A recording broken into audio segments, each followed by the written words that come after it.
Untamed is going to be untamed. It's going to be a little crazy. I want to talk to my people. I want to talk to my brothers and sisters. We can have grace and humility in how we interact with other people. Oh, hot dog, look at you. And nobody talked about what's really happening. And let's have conversations about what truth is.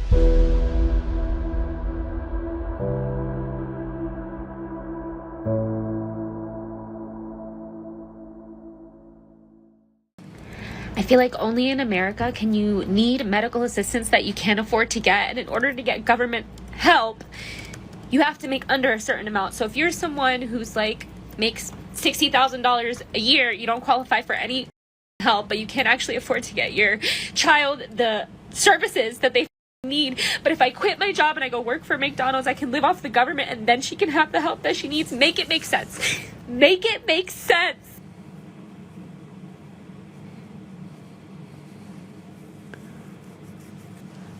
You know, it's no secret that I care deeply about people like this woman. You make $60,000 a year, you can't afford health care. Health care is rationed to you by organizations that are paying out and collecting billions of dollars in profits. And they say, we're gonna push it towards this so we can push you to a place where you have socialized medicine, and then we can push up to what's happening in places like Canada, and they have socialized medicine where the first thing they do when they come to you and say, you have a broken arm, we think you should kill yourself. You have depression, you should die. There's no better example of how the World Economic Forum and this idea that they could kill off 90% of the population is actually something that is happening, and it all is centered on these faithless, godless people that are a part of a fraternity. And no, they're not all of them are Jewish.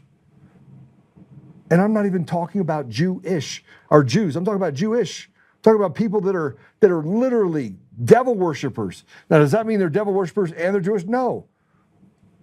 But there's a large conglomerate of people that hide behind other people. And it's led us to this place where you're not allowed to have conversations about it. If you're not allowed to talk about it, then the truth is somewhere around it. All you gotta do is smell it, you'll find it. But so many Americans are tired. You don't qualify for this, you don't qualify for that. 56 cents on every dollar. So that person, that woman that was just talking about makes 60 grand a year. She's like, I make 60 grand. But after you take the taxes away, she makes $27,000 a year.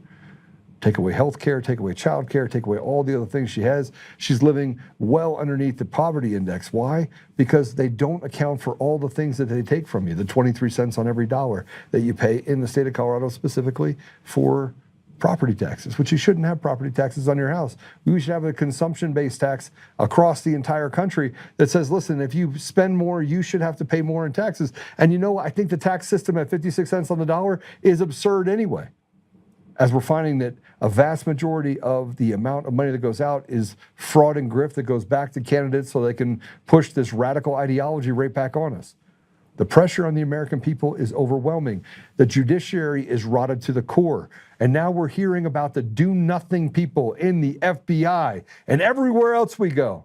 And it doesn't matter what you say. It doesn't matter if you stand up. The more you stand up, the more you become the guy that they come after. So much more that I want to tell you about this.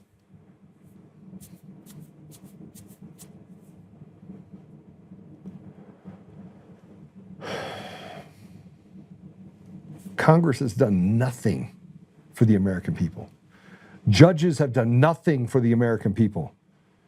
The legislatures in Colorado, California, Washington, Oregon, they sit around with these seething pieces of trash that take meat off the bone. They run nonprofits that get all the money from the tax dollars brought into them so they can go out there and they can proselytize to people about how great it is to be furries. And this was Trump speaking yesterday afternoon, and he had this to say about Medicaid and daycare and the military. Go ahead and play it. Don't send any money for daycare because the United States can't take care of daycare. That has to be up to a state. We can't take care of daycare. We're a big country. We have 50 states. We have all these other people. We're fighting wars. We can't take care of daycare. You got to let a state take care of daycare, and they should pay for it, too. They should pay. They have to raise their taxes, but they should pay for it. And we could lower our taxes a little bit to them to make up for, but it's not possible for us to take care of daycare, Medicaid, Medicare, all these individual things. They can do it on a state basis. You can't do it on a federal. We have to take care of one thing, military protection. We have to guard the country. But all these little things, all these little scams that have taken place, you have to let states take care of them, Russell, and you have to do it.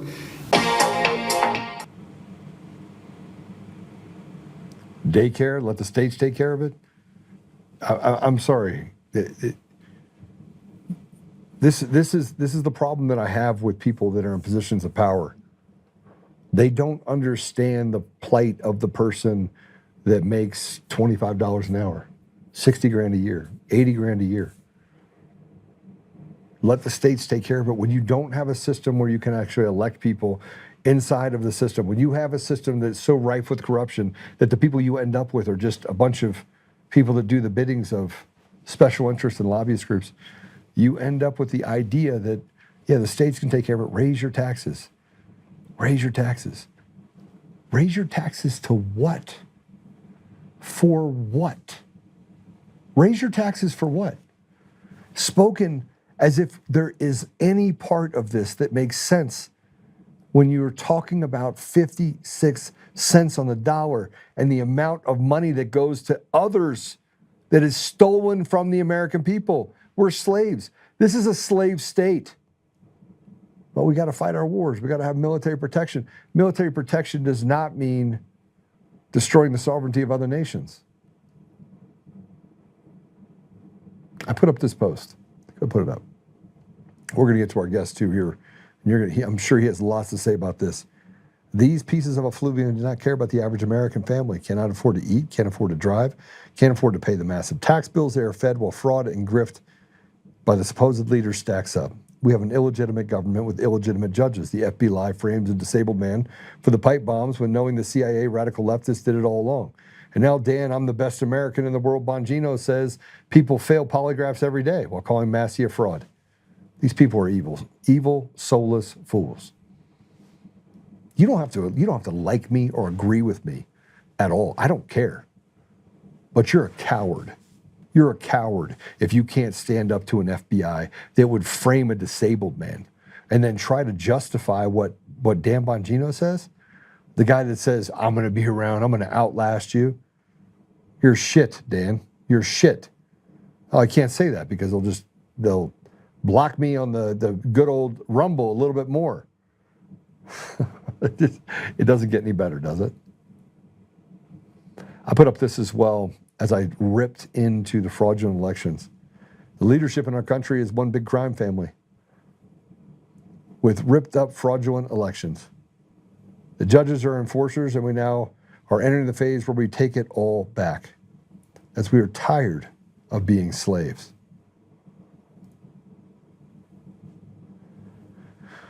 Now let's talk about this. How many cases go under appeal? How many cases don't go under appeal? I've been fighting for Tina Peters for years. I've been fighting next to her, and I'm not the only one. There are so many good people. John Casey, her attorney, Peter Tickton, David Perry, so many good attorneys that have had her back, and so many good people. Linda Opines, who went out and, just so you guys know, and I didn't realize this is the case. I just found this out. Linda went and got her paralegal license so that she could become a paralegal, so that she could represent Tina Peters. And I've gotten sideways with Linda, got pissed off at her at times, but she wakes up every day. She eats, breathes, and thinks nothing other than Tina Peters. Say what you want. This woman went out and got her certification to become a paralegal just so that she could be there for Tina Peters.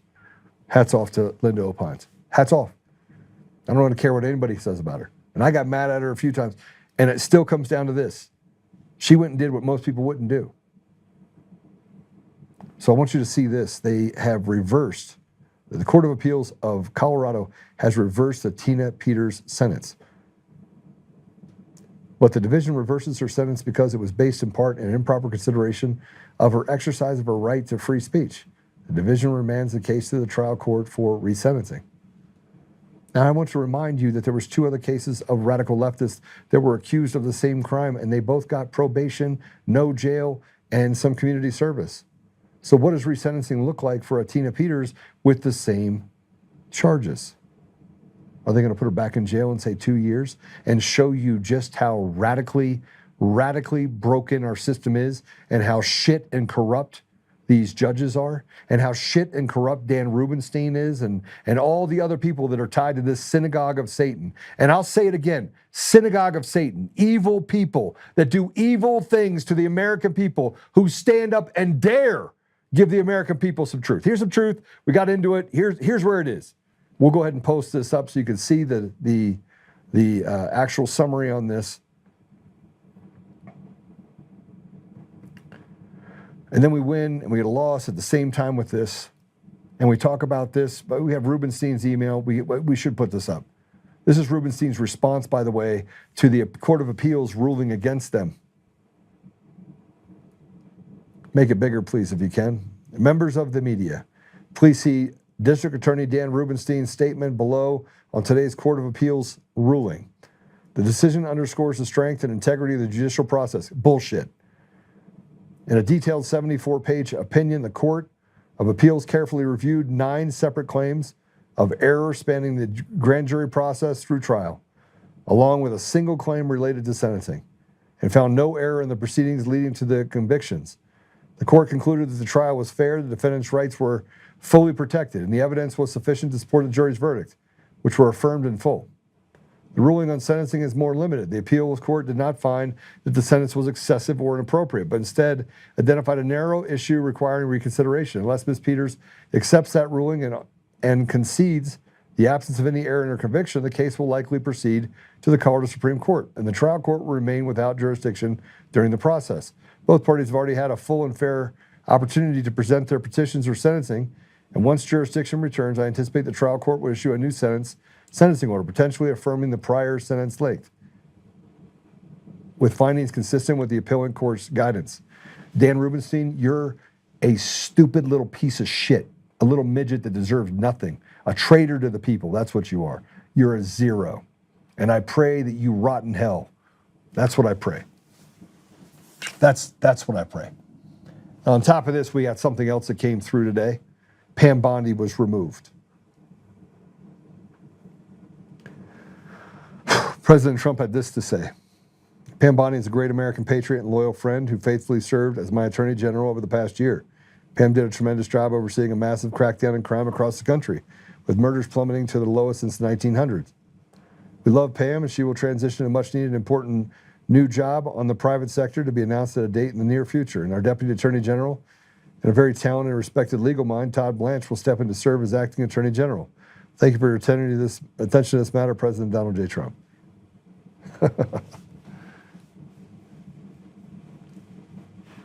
Are we conceding? Are we conceding? Are we being played? I'm going to bring in Dale Comstock. He's a Green Beret, elite security expert. He's a badass. The guy's a freaking animal. Awesome guy. And he knows all too well about being left behind. He knows all too well about being betrayed by the very people that he sat and served for decades. Dale, welcome to the show. Hey, thanks for having me, Joe. What do you make of all this? You can see that I'm pissed. Yeah. No, I hear you. You're right. So I kind of went through. I had an incident, and I finally resolved it. And it took one guy to do his job, and actually, apparently, he didn't get the memo that I was the bad guy. So he actually helped me out. And but I'm going through something else right now I can't talk about. But I hope in a few months I'll be able to bring this up, because I think this will impact again the American public. They need to know what's going on, and it's just one more bullshit play, political, and I'm kind of the pawn in the middle of this thing. But I gotta be honest, man. Pam Bondi, I kept asking myself, what has she done? How come people are getting arrested? Right? That just made no sense either. And I thought, well, maybe they're holding back, and then, in a pre-midterm election, they're just going to open the gates and just start dumping all this intel out there. And arresting people, but it doesn't look like it because I don't know anybody that's been arrested for any of the crap, and even the Epstein files, not that I even care about the Epstein files that much, but, you know, um, I think if there was something in the Epstein files, I think the Democrats would have already used it, but they won't because they're also, they're also in this file as well. A lot of people are going to get burned over that. So maybe it's a mutual, agreement. Hey, we won't talk about. We'll just feed the American people a bunch of junk. And but I was just taking some notes while you were talking, just to kind of remember some points. So the other thing about the taxes, that one really irritates the hell out of me. You're right. We pay a lot of taxes. We pay taxes for the money that we get. We pay taxes for the goods that we buy, and then we pay taxes on the things that we own. It just never stops, and they keep wanting more and more and more. And then they call for fair taxes, and everybody needs to be paid, a fair share. But how is everybody paying a different amount actually fair? It's not fair. If we're going to play that game, everybody pays the same amount of taxes. And but we just what pushed me over the edge was last year with Doge, when the one that really pissed me off was when I found out they spent, I think it was $50 million. It's in Africa to circumcise African men. That's our tax money, by the way. We're cutting off penises, heads for Africans. That's my tax money. I would have liked that keep that money for my own children and for our own growth. And when you squander, and I know how this works. That not all that money went to circumcision. Of course, that got laundered from people's pockets and then went to other projects, and people made bank on it. And but the lies, the scamming, I've had enough as well. My question to you and everybody out there is, okay, I think most of us had enough. What are we going to do about it? Voting doesn't work. Um, it's not going to work. So what do we do about it as a nation? How do we get this country back? How do we snatch the power away from all these weak men in politics? And they're all weak for the most part. I know a few, and they're good men, but overall, politicians tend to be weak men that have never done anything in their life. I call it males, not even men, and for sure they're not leaders. At best, they're executive managers. But what are we going to do to rein these people in and take our country back? And that's that's a redundant question, but that's for everybody out there listening. What are we going to do? You know, and I got one more other thing to say about cowardice, because you mentioned that earlier. You know who some of those cowardly people are? Conservatives, the silent majority, the ones that go, just vote them out. I'm not going to make no noise. You know what? How's that working for you? Because the squeaky wheel gets the grease, and you know when the liberals go screaming and hollering about all kinds of crap, they get served. They get all the stuff they want, and we just shut our mouths and just get taken to the cleaners. And I hate it because you know in a lot of ways, people are afraid to stand up and stand for themselves and stand for our country because they are cowards. They're weak. They're weak. They've been indoctrinated over the years. That the whole toxic masculinity thing, and we've been taught to we got to be more sensitive, and all the lies we've been fed has literally shaped our culture now to a point where um, what was once a strong nation of strong men has turned into a bunch of pansies. And I don't know how we're going to get this back. And there's so many other issues that are compounding the problem. You know, now we have AI, folks. Everybody's so focused on illegal, immigration. Criminals coming across our border, and I get it. I am too, because of basically what happened to my wife. So I'm really mad about that. But while everybody's focusing on that, nobody's focusing on what's AI doing? And how many people are getting ready to lose their jobs in the next 4 years? And what kind of shape are we going to be in then? We should be giving that just as much attention. Like, okay, if we don't rein that in, 80% of the population will be without a job. And if you think that universal income is a cool thing, it's not. I can talk at length on that one. So we have really misplaced our priorities. We're focusing in the wrong directions. But the worst part is we're allowing ourselves to be bullied by not only, you know, the left, the Marxist socialists, because let's just call them what they are, and then our own government, although they said they're here to help us, nobody's helping and nobody's coming and nobody's going to help you. I'm a great example of that. Nobody helped me, with a few exceptions. I don't want to, for their, not call them out publicly. They're good people, so but few people actually went to a long way to help me and still hit brick walls. And even though they had some power, they couldn't overcome this issue. But most people that called on senators and congressmen didn't even return my phone call. So as a patriot, my father was in the Army for 20 years. I was in the Army for 20 years. My son's been in 16 now as a Green Beret. My sister, my whole family is a military culture. And I really feel that my whole family, including myself, have been betrayed by this nation and more than half the people in it. And this is why I don't live in my country anymore. I mean, I do. I have a home of record there. I have a home there. But even now, I'm speaking to you from a foreign country. I won't disclose my location because people are always looking for me to hurt me. But, and I'm actually quite happy where I'm at in this part of the world because people here just mind their business. They get along. Yeah, there's a lot of corruption here, but ultimately, at the end of the day, there's no weirdos out there with blue hair that think they're a toaster, and identify as a dog with a collar and making weird noise and doing weird shit, and just upending the whole civilization. Americans have lost their mind, and this has been like a disease. It's spread throughout Europe. Look at Britain. I mean, they're circling toilet bowl. They're about to go under, and I don't know what to make of it all. So my question again, just is for people to think about, is what are we going to do about it? Are we just going to keep going down this road until what end? How's it going to end? And I don't think it's going to end well. Personally, I think we got about 4 years left before we're in the final throes of a nation and maybe in the final throes of a civilized world. So, well, this is where I get into the number of people, Dale, that have gone through what you've gone through, what I've gone through, what others have gone through. Tina Peters is going through, Patrick Byrne. I mean, I could go down the line. These are people that have been victimized by a system that literally has done real harm to the American spirit. It serves as an example of how they can just beat people. And I can talk about the FBI and what they did with the pipe bomber. I mean, Dale, they took a person, they took a guy that is a mentally disabled man who runs pizzas, autistic dude that frankly does not have has no wherewithal. They took him, they framed him up because it came out that we found this CIA pipe bomber. So they framed this kid.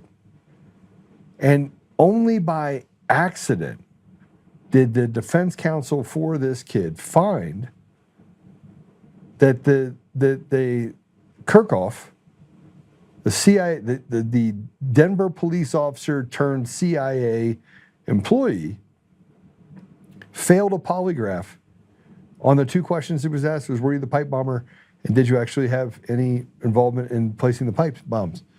Failed both those questions in a CIA polygraph. How do you explain that, Dale? That our government would frame them up, frame you up, takes things away from you, do bad things to you because you have this bloated government, and then tell you, you're not giving me enough. Give me more, slave. Yeah. For anybody out there that doubts, the effectiveness of a polygraph, they're very effective. Now, I've been through them, and they're nerve-wracking, and it's very hard to defeat one. They're pretty good. There's organizations out there that are antipolygraph.org, but this guy got popped on a polygraph. He's probably guilty. Way I see it. So I have a right bundle branch block. So I have an arrhythmia. So I mean, you can't. A polygraph will look like Swiss cheese because my heart literally jumps, beats, and does all sorts of weird stuff. Yeah. Well, at the end of the day, a polygraph can't determine if you're lying or telling the truth. It's the polygrapher that has to make that. It's actually a board. So the polygrapher, he can write his summary, but normally there's a board of people that will actually review it, and then they come to they make the decision. And it's not even lying. It's just showing deception, right? Basically, That's what it is, right? So, it wouldn't surprise me one bit that, this was all a setup. Over the years, I don't know if ever heard John Cullen. He's a pretty popular journalist, investigative journalist, and I got lashed up with him on some podcasts. And The guy's a hound dog. And we started looking really hard at a lot of things that have happened over the years, like, for example, Butler Creek, the shooting, the attempt assassination, Las Vegas shooting, Charlie Kirk. And I got to tell you, man, just through my analysis with him, there's a lot of lying and deception going on at the highest levels. And I am really concerned. I thought, surely our government wouldn't hose us like that. Somebody's hosing us, somebody's screwing us. And, and the lies that have been perpetrated, and I've seen the lies, and I mean, the facts were right there, and it completely discount them. Makes me very concerned. It makes me question what kind of government do we live in, or country do we live in now? And is it just our country? And I would say no. It's probably all the countries do something like this. And I don't think you can move anywhere in this world and find another place that's like utopia. It's just not there. Everything is on the verge of dystopia already. But you know, Butler Creek, for example, John Cullen actually testified there were 2 snipers. All the evidence, including the Secret Service, stood up and said, "Yeah, there were 2 snipers." Have you heard that? No, they said, "Oh, get out of here. That's all BS. Get the hell out of here." Right? Nobody wanted to talk about stuff like that. Nobody wanted to talk about the Las Vegas shooter, right? They killed 50, including himself, 52 people. Nobody talked about the 3 Arab women that checked into the hotel with this guy. Nobody talked about the window that he supposedly shot out from wasn't broken. It wasn't broken till the next morning. There's so much, man. I mean, it's so much wrong. And all the reporting and the lies and the disinformation. I don't know what to believe in. Quite frankly, John has disappeared, by the way. Nobody's been able to reach him. And the only way you could reach him is through Proton Mail. He coordinated a Zoom call with the guy because he won't give up his phone number. He won't give up his address. He's scared for his life. And now he's completely gone off the grid. I have not been able to reach him for the last 6-7 months. And he's running. He's scared because he knows that he knows too much and he's proven too much, and he's probably going to be, suicided. And that's unfortunate. Isn't that where you come forward though, and you stay as front forward and visible as possible? Well, he did, but something happened to this man because I know he and I had an opportunity to do a reality TV show, and he's all signed up for it, ready to go, and then poof, just disappeared. Something scared him. It makes absolutely no sense. But when people see Americans, man, they go to work every day. They do their little thing. They have no idea what the rest of the world looks like out here. When you try to tell somebody that Al Qaeda was in Panama City Beach, Florida, looking for me, they think I got penis growing out of my head, like, that's crazy, But I actually have confirmation from another Green Beret that lives in my neighborhood. Called me and said, "Dude, they're looking for you." And he actually saw it, right? In fact, there's another group that came by and tried to kidnap his wife in a van. Some Arabs that he had some issues with. This is actually going on in our country. I've got friends of mine that are literally being hound dogged by cartels because you know what the number one commodity for cartels is, right? It's not cocaine. It's not drugs. It's trafficking, human trafficking, particularly children. And my particular friend happens to be working in that space, recovering these kids. And when he recovers them, his job is to protect them and move them to safety, usually outside the country. And the stories I'm gonna have to have him on your show one day. You've got to listen to let's do it. Yeah, you got to hear what he's got to say. It'll make you throw up. It really will. And I mean, holy cow! And Americans are complicit in this. Like American families are complicit in literally creating halfway houses for these kids before they get sold off to wherever they're going to go. And I remember I asked him one time. I said, "What's the value of a child? I mean, what are these people paying for a kid?" And he told me that the children that fetch the most money are little girls, blonde hair, around the ages of 5 years old. And he said, that's a six figure number right there.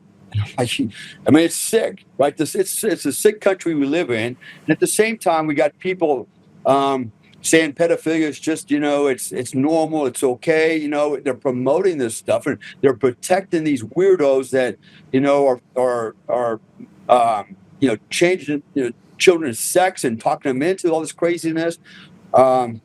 I'm personally, I mean, everybody's got an opinion on abortion, but I'm still trying to get my head around how is it okay to kill millions and millions of babies every year? How is it okay for a woman to go, you know what? This my body, my choice is a bullshit propaganda slogan they started a long time ago because it works perfectly when you had women took away, women's suffrage, you let them vote, and then you say, your body, your choice, it's not your body.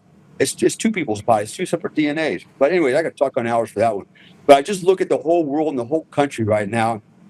What used to be truth is now a lie. What was a lie is truth, and everything's backwards and forwards. It's everything. Like you said, if you speak up, you're the bad guy. You tell the truth, you're the bad guy. And I have no hope, man. I really don't. I always thought that the American resolve would overcome this, and I don't see it. And even in this administration, I was rooting for Trump. I still am. But It this just guy doesn't is seem. It doesn't seem the same, does it? Doesn't no. seem the He's same. got a lot of bad guys in his camp. There's a lot of bad guys. He's got a lot of backstabbers in his camp. How is he going to get rid of Todd Blanche? I mean, Todd Blanche is, just a part of the people that have actually stopped us from getting to the bottom of what's happened with Tina Peters. I mean, the entire thing that we deal with inside of the government is all run by shitty, trashy, evil people at every level. And we're sitting back, Dale. I know you're sitting back, chomping at the bit, thinking to yourself, man, they hide. They hide behind the police. They hide behind the ability that they can stop you by but you want to punch these people flat in the face. Tell me you don't. Yeah. No, I do. Tell me you don't want to beat the brakes off of these pieces of shit that have really Dude, hurt people in our community. I want to do more than that, honestly. But I'm going to be we're not nice gonna talk about it. that. We'll just say punch in the face. We'll be really nice about it. But you know what? We have a lot of red hats and black robes in our country. And these judges they're not even lawyers. I mean, look at Jackson. What? This woman can't even define a woman, and the crap that she comes up with. This person not smart enough to be a judge. Yet she's making decisions that affect our lives and our children's lives, and she'll be around for the next 30 years. No, she won't. We're gonna get rid of her. I mean, we're gonna legally we're gonna get rid of her. I have to clarify it now because I just talked about punching people in the face, and I shouldn't have to do that. But I got to play this for you because this douche canoe. I don't even know what else to call her. She is. Oh my gosh. Take a deep breath, Joe. You're gonna hurt someone if you don't. Here, I just put it in there. Boonjani, can't tell you what a woman is, Brown. This retard of all retards. She's like massive retard. She's one of the dumbest human beings known to man. She was talking yesterday about her case for birthright citizenship. Yeah, Japanese wallet. I'm not. This is unbelievable. For those of you that don't know, Kamikaze Jackson, right? Do you guys have it yet? This will take the cake, but she talks about the fact that if you steal a wallet in Japan, that you're now a Japanese citizen, and that's your allegiance. So if you're there, you have an allegiance. I mean, just think about how dumb you would have to be, Dale. Let me just think of how stupid of a person you would have to be for that to be your argument. There's high school debate. Go ahead. Sorry. Go ahead. I know, and it's like, she must have stayed up all night trying to think of that analogy because it's like, where are we going with this one? You lose a wallet in Japan, and then the police. You can call the police, and they'll go get your wallet back, and then and they'll punish the person that took the wallet. And how does that relate to people coming in our country and having babies here, anchor babies, and making a business out of running an anchor baby service?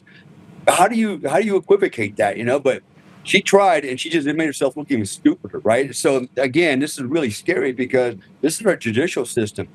These are the people that are going to judge you, and potentially could judge you if you find yourself, in a situation where, I could be in that situation. And these are the people that are going to make decisions about your freedom and your children's freedom and important matters to all of us in our society. And when they do something like that, wallets and Japanese, how did you come up with all that? What? It's like, wait, that's a Kamala Harris move right there. Okay, we got what? Okay, let's go ahead and play it. I want to play this so everybody understands what we're talking about. I was thinking about this, and I think there are various sources that say this, that you obviously have permanent allegiance based on being born in whatever country you're from. That's what everybody recognizes. But you also have local allegiance when you are on the soil of this other sovereign. And I was thinking, I, a U.S. citizen, am visiting Japan. And what it means is that, if I steal someone's wallet in Japan, the Japanese authorities can arrest me and prosecute me. It's allegiance, meaning can they control you as a matter of law. I can also rely on them if my wallet is stolen to, under Japanese law, go and prosecute the person who has stolen it. So there's this relationship based on, even though I'm a temporary traveler, I'm just on vacation in Japan, I'm still locally owing allegiance in that. Yeah, how do you just allegiance? There's a difference between allegiance and respecting somebody's cultures and laws. Well, you don't have a choice. You could be arrested in any country if you don't respect their laws. Yeah. Right? Yeah. You Right. signed that when you came across the border and you handed them your passport. You it's a contract. You're saying, look, I'm coming into your country, you're gonna let me in. And the trade-off is don't break our laws or you're going to jail. Right? It's really simple. But what she's saying is that when you come across the border and you walk in, you're saying, I pledge allegiance to the Japanese flag of the Japanese place, not in America. Absolutely. She's retarded. She's just a retard. Yeah. Right? And people applauded her for that. Yeah, that's so smart of you. Man, I got toasters smarter than her. Jesus Christ. All right, let's talk through that specifically. Let's talk through a part of what you're talking about here. Super important that we look at this from the perspective of the why, in my opinion, like the why. The entire country is in turmoil. The judiciary is largely rotted. These are evil, evil people. I mean, you're talking about the most evil people out there are judges. Sorry, if you're a good judge, stand up and talk about the bad judges. Look at stuff. Go look at your counterparts, your colleagues' cases, and when they get it wrong, say, I don't know what the hell he's thinking. Like, this is ridiculous. This is bad for us, right? So there should be some review, and people should be able to kick judges off the bench, period, end stop. There shouldn't be any lifetime appointments to a federal judge. That's absurd, in my opinion, okay? But we have so much rot, Dale, everywhere. It's like rot. What's the outcome? Where are we headed towards? Because I can tell you what it feels like to me, and you're not going to like it, what I think. And the more and more they do these things to hurt average everyday Americans, the more people are going to be like, well, they're going to get a case of what you and I both know is the most dangerous thing for a competent man, and that is a case of the f***its. Yeah. Well, look at history. Every time this has happened, what was the end state? What finally happened? There was a collapse, and it ended up with a lot of people getting killed. And to your point, we're living in an age where we have more advanced weapons at home, and thank God we have the Second Amendment. We got a lot of guns, and that's why they're trying so hard to take them from us, because that's the one equalizer. And I don't want to sound like a revolutionary, because to your point, they'll come knocking on my door and accuse me of being a terrorist, and they'll spin it. But we all know the real truth. The real truth is, and I've said it before, I said it on Alex Jones' show, I wasn't calling for a revolution, but basically I was putting it out there. I was like, what, and I'll say it again on this show. Not every man's a soldier. Not every man wants to be a soldier, but every man needs to be a warrior. You need to be ready to prepare to protect your family, your friends, your neighbors, your homeland, and from the enemy within. The oath that I signed when I joined the military It didn't say just from foreign enemies. It also said domestic enemies. Be prepared to defend for that. And and I remember Alan West one time told me, he said, what, there's no statute of limitations on an oath. It's for life. And I do believe that, because I have children in my country. I have family in my country, in our country, and I will come back and fight for it. And I won't be nice about it. If we're gonna do this, let's do this and go all the way, and do a complete reset. That's the way I see it. But who knows? Yeah, I think it could go to that, but actually, I don't think it will. I personally, this is where I differ than you, because I think we've been so brainwashed. Men have been so escalated that and then as you watch the economy starting to collapse, the as things AI comes along, there's going to come a day where I think a lot of men are just going to lose their will. And it's going to be up to the men, not the women. It's going to be up to the men. The women are going to get us in trouble. They already have. But it's going to be the men that have to fight. Going to have to fight our way back out of it. And I think most men don't have the will anymore. That's my opinion. Look, Dale, let me just tell you something about men that lose their will. Losing your will to live causes one of two things to happen: fight or flight. Yeah. Most men will choose fight. I hope you're right. Most men will choose death over dishonor. They're not going to tuck tail. They may be up to the effeminate, right? Up to the effeminate. The effeminate, those guys are just weaker than rainwater anyway.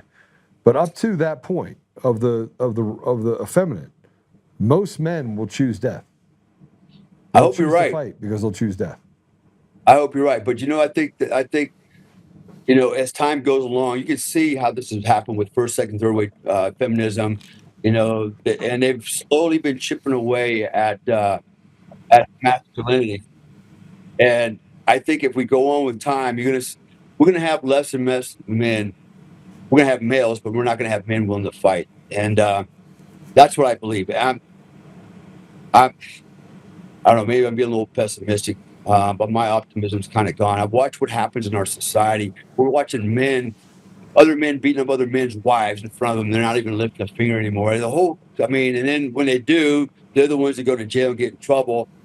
What do you do, man? I hope you're right. I wish men would grab their sacks for a change and start pushing back hard. This is why I get mad at conservatives, because I'm a very conservative guy, and I watch people conservative men being beat down and just walking away. It's like, push back, push back, stop taking it in the ass and start fighting back.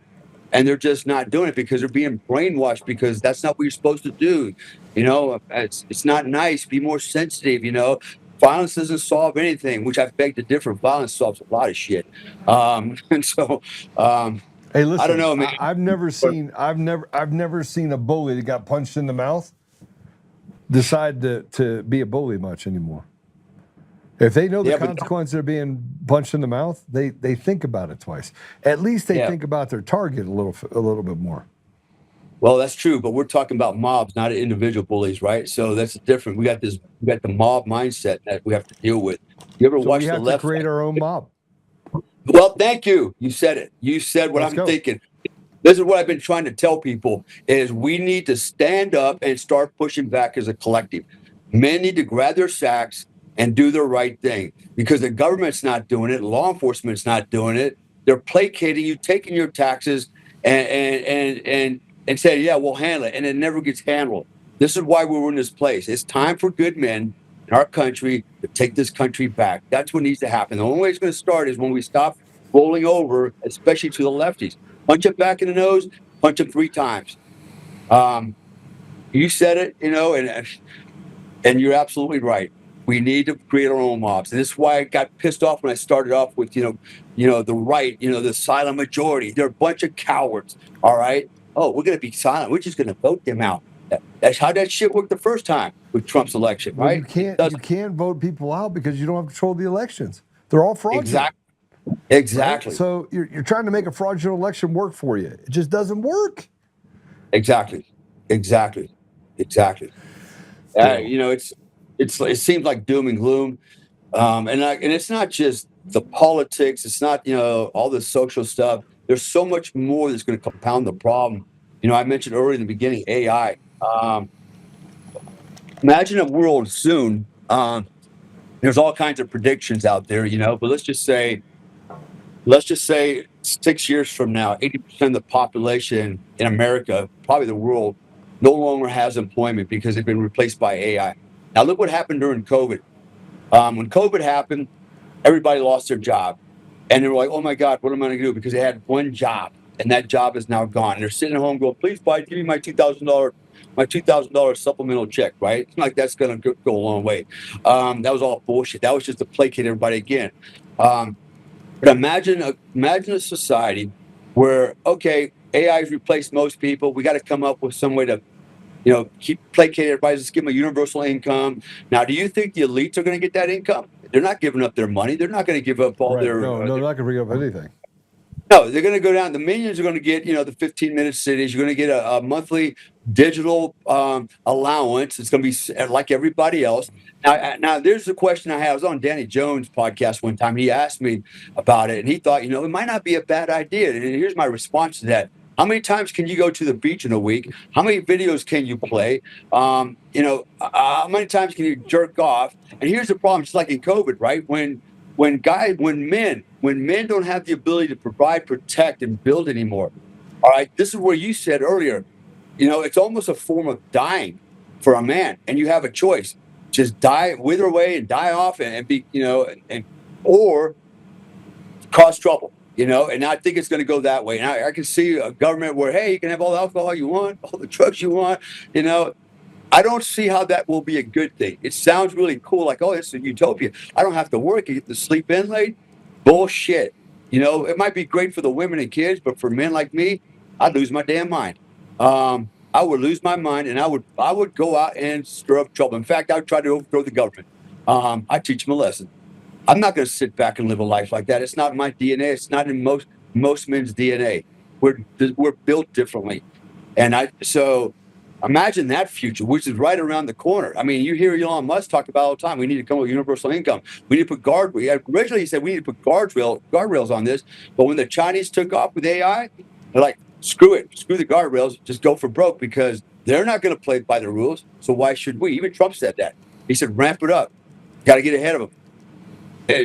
The future looks really bleak. AI AI is going to be great. No, it's not. It's going to be great for the elite. They're great for the techs, those people. But for the minions, for the other 7.5 billion of us that don't have that kind of money and that kind of power, yeah, it's going to be a bad thing. And you're probably going to want to kill yourself. They don't even need to kill you. You do it yourself because you'll go through your ever-loving mind. Think about COVID, man. How many people were locked in their homes, abusing their children and their wives and all the crap that was going on, the alcoholism and the drug addictions, just from sitting in your house in COVID, because you didn't have a job anymore.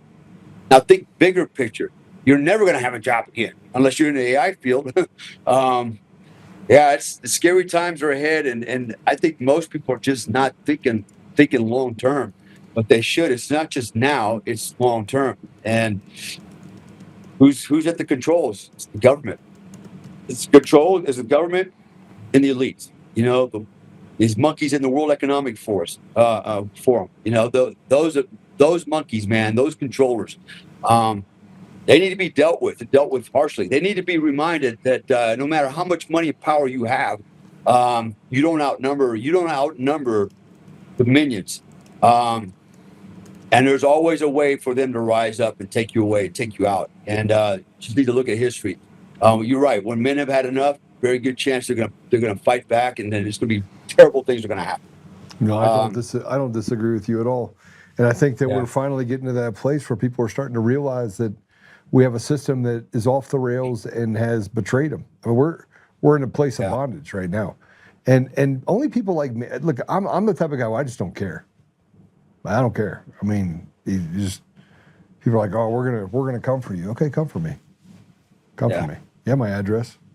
But make peace with God, because I got a bag in the garage that you're gonna go in when I'm done.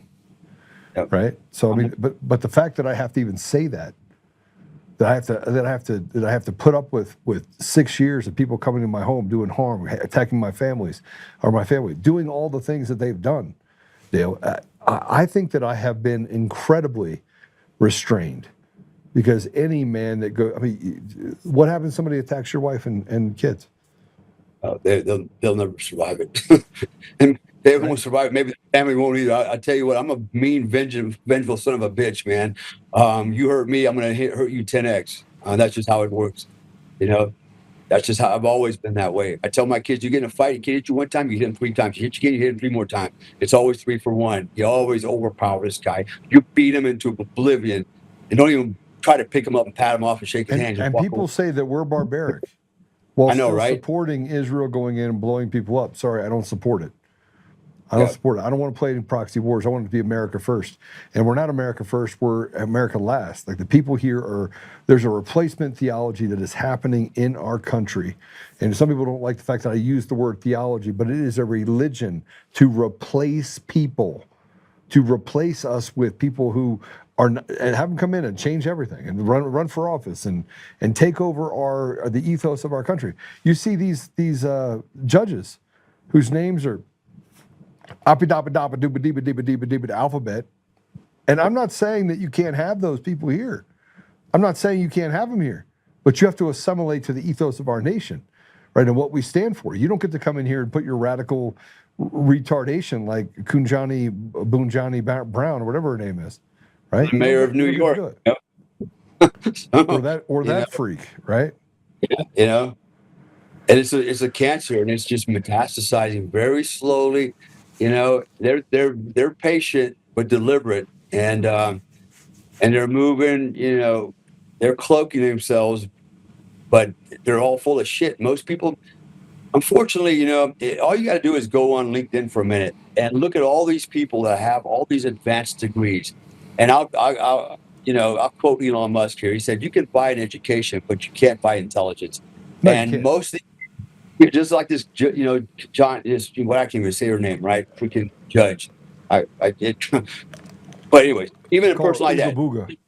Yeah, a person with an advanced degree, but is dumber than a damn rock, and has zero effective intelligence, right? Yeah. And you see these people that are highly educated, but they're actually very linear. They're very smart in their field, but outside of common sense, they have zero. You know, I mean, when you have people that are supposedly very smart, they cannot define a woman, and thinks it's okay that men can have babies and you can be gender fluid. That's a certain kind of sickness, man, and it is some type of psychopathy, and it's brainwashing. Hell, Hitler knew how to do it. He did it. He convinced all the Germans that we need to kill the Jews because, for whatever, they're just bad. You know, and so okay, let's kill them, right? So, I mean, the human condition, we're very vulnerable. We're very vulnerable to information, and part of the problem is people are very. There's a term called hedonistic utilitarianism, couched by a guy named Jeremy Bentham, a philosopher in the mid 1700s, and essentially what he was saying was, as it relates to the human condition, we're basically lazy. We want to do the painless, easy things and not do the hard work to reach success. Then we get mad because we don't have nothing. We didn't succeed in life. We look at the people that did, and somehow we think that they got an advantage. But their only advantage was they worked harder than you, right? They earned their way. And people like that it's a very small percentage of our population. Most people fall in the hedonistic utilitarianism category. They're, effectively, they want it hot now, they want it easy, and it's everybody else's fault because I didn't perform. Because I'm a dumbass, I'm lazy, and I didn't get something done. It wasn't my fault, it was their fault, right? That's the mindset that's America, and it's promoted and it's supported, and this victimhood it's permeated our society. It's easier to be a victim than actually be, someone that's actually earned their merits and through meritocracy actually becomes a real judge and earns the things they have in this country. That's all gone out the window. And guys that work the hardest, people that work the hardest in the country carry the biggest tax load. We carry the biggest tax load. We suffer the most on behalf of these other weak ass people, and I'm going to call it like it is, and you can't say, well, everybody has an opportunity, to succeed in America, and then, not everybody's so successful, and, well, do we all have an opportunity, or do we not have an opportunity, right? So My family's nobody in my family on either side had a college education. Zero. Hell, my dad had 11th grade education. My mom had a 9th grade education. But there are opportunities in our country to advance. I got a PhD. Now we have college degrees. My kids have college degrees because why? We did the work. We did the work. We didn't go down the lazy route of hedonistic utilitarianism. We did the work, and it's a cultural thing to some degree, but really it comes back to your families and your parenting and values that are passed on from generation to generation. But all those values keep getting attacked by the left, right? For example, if you try to be a man, a provider, protector, and builder, it's toxic. And then guys go, I don't want to be toxic, so they water it down. They turn into basically, a eunuch. They let themselves be emasculated and castrated by their wives and by society, and they become no longer performative. They just go along with the flow. With the whole, this has been a system that's been in place for a long time. This is not something that happened in the last 4 years or 8 years. This is something that's been underway probably for the last 100 years, maybe even more, going all the way back to John D. Rockefeller. They have set us deliberately up for failure over these years, and they've been patient. And here we are. I think we're right at we're at terminal velocity now. And I think we're going to hit the ground. We're going to get ground rush here in a minute. Hit the ground freaking at full tilt, and I think it's all over. How it's going to end, I'm not sure, but I got a feeling our society the world will never be the same in about 4 to 6 years. It will be nothing like we will recognize. There will be a lot of dead people. Well, I hope not. And I hope I that's think not the case. you know what? Yeah, we can hope. But look, they tried to kill us already with the pandemic, the scandemic, the COVID vaccine. They're still killing how many millions of people, right? You can't say, oh, there was really a virus. And maybe there was a virus, but, I did the math on it. And I'm not the smartest guy on the planet. The survival rate for COVID was 99.9976%, right? So you had a better chance of dying from common cold than you did from COVID. But they spun that up. They took your money. They locked you down. You lost your job. They scared the hell out of everybody, pitted everybody against each other. That was a test run for what's coming. And it worked. 80% of the world's population fell for the scam. And I got friends now that fell for it and go, man, do I ever regret I ever did that? I took those damn vaccines, and they're shitting in their pants every day, wondering when they're going to start with their turbo cancer or their freaking heart attacks and everything else that comes along with this. I dare call it a vaccine, right? Which is called a chemical injection. It's insane, man. It's insane. And we allowed it. We allowed it. That's the biggest thing is we allowed it. Dale, I gotta do a whole rundown now. Look, I could talk to you for like 12 hours. I could listen to you. I'm sitting here sending text messages, but they're like, look, Dale's on a. We gotta meet, by the way. When you come to the United States, we gotta make sure that I have you in studio. I need you in studio so we might get in trouble. There's a high probability we might do some planning. I got whiteboards. I mean, I got deck boards. I got it all, and I got an arsenal. I'm not saying that we would use an arsenal, but we can go out and shoot a little bit. Let's see how good a shot you are. See how big a boy you are. See if we can, have a little fun. I would love that, man. I remember when I went on Alex Jones' show before the election, I bought a one-way ticket because honestly, I didn't think I'd make it back to the airport to go back home before I got arrested because I wasn't sure what I was going to say. Luckily, none of that happened. But, I'm a troublemaker, but only because, I'm not afraid to tell the truth. And I'm not going to shut my mouth to placate everybody else and protect their little feelings. I'm going to call it the way I see it. You may not like it, but that doesn't mean I'm wrong. And that's what you see is what you get. And I'm old enough, I know I'm older than you, but I don't care either. I don't give a shit. I mean, look, so, you're not that much older. I mean, I don't know. Well, how old are you? 63. All right, you're a little older than me. But I promise you're just as feisty as I am. Oh yeah. I'm still a warrior, man. and I think that's what people need to understand is you're a warrior till you're not. And that's on your dying breath. You're going to get down and smell that dirt, right? It doesn't matter. Right. I'll come back as a centurion. There you go. Right. I'm going to come back as a gladiator, man. It'd be a lot of fun. My wife says it to me all the time. She's like, yeah, why are you training like this? Like, why do you train? And I go, I got to make sure that I'm still as fast as I was. And I hate being slower than that. So I put myself in positions where I'm like, okay, am I still as fast as I was? And I don't think I'm just as fast because the next day I feel it. But in the moment, I'm still fast, but I feel it the next day. Right? Yeah. Well, you know, you got to keep, man. Age is just a number. Honestly, it's just a number. I go out, I run with my 19-year-old son every day, and I run like I did 30 years ago. I lift weights every day, heavy weights. I'm doing a lot of bag work. You know, you're only as old as you allow yourself to be. And honestly, I want to be around as long as I can and be viable as I can for my family. And I'm not doing my family any good if I'm weak, sick, on medicine, you know, hopping around in a freaking wheelchair and a cane. I'm not doing that, man. I'm a fighter, and my job is to provide, protect, and build. And God damn it, that's what I'm going to do until somebody kills me. And good luck with that. All right. All right, I got you. Dale, thanks, brother. I appreciate you. I'll be praying for you afterwards. God bless you. Thanks for coming on. Thanks for being here again. I'm rejuvenated, and I'm telling you right now, one day we're going to be shoulder to shoulder taking on some bad guys. I can see it. I can feel it. I know, man. I know. Who's going to be the general, me or you? You can be the general. Hey, look, I know how to serve and I know how to lead. I don't mind being in any position. All right. But as long as you let me go through the door first, we're good. All right, we're good. All right, you got it. All right, God bless you, brother. All right. Appreciate you. Bye-bye. All right. Dale's one of my favorites. Actually, the thing is about GBs, guys that have seen fire, is that they're great to talk to. They're fun to talk to because they truly serve. He doesn't know anything other than service. It's just who he is. It's his DNA. So I look forward to seeing him in person. Stephanie's on. I got to get Stephanie on. We're going to talk about Tina Peters.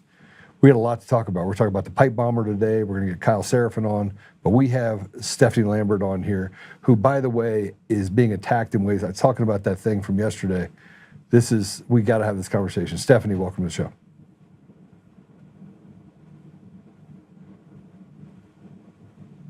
Stephanie, turn your video on. Stephanie. Yeah, we'll take a quick break and we're going to get Stephanie on. I'm going to play some stuff for you that is going to blow your mind. Here are some audio tapes about jurors that were interviewed.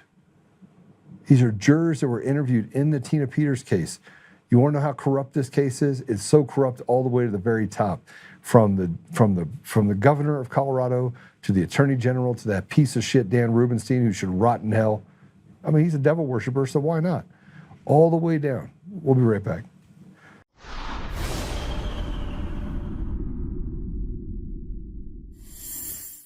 Hi, I'm Joe, Supreme Leader of DCF Guns. What is DCF Guns, you ask?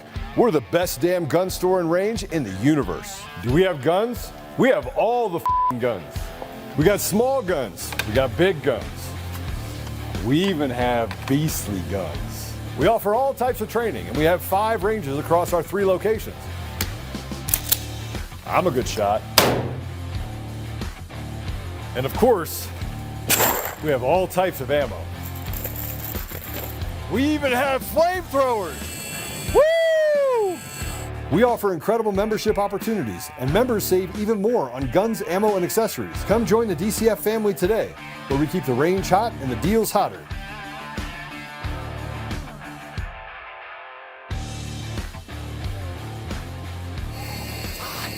It's hot. In every thread, in every stitch, Honor-Bound USA weaves the fabric of the American spirit. It's not just apparel, it's a testament to God, family, and country. At Honor-Bound USA, we're a family of patriots who put our faith, family, and America first. When you visit our website, you'll find a line of products that embody our commitment to pray, stand, speak, and act. As the official site for the Untamed podcast, all of our products proclaim speaking the truth with courage. We also have the powerful documentary from Professor David Clements, Let My People Go. Identify yourself as one of the few who are willing to stand for what they believe in. Join the Honor-Bound USA family today. Wear it as a badge of honor, commitment to the values that shape us, and a pledge to the bright future we will build together. Because when you're honor-bound, You're not just wearing a brand, you're embodying a lifestyle.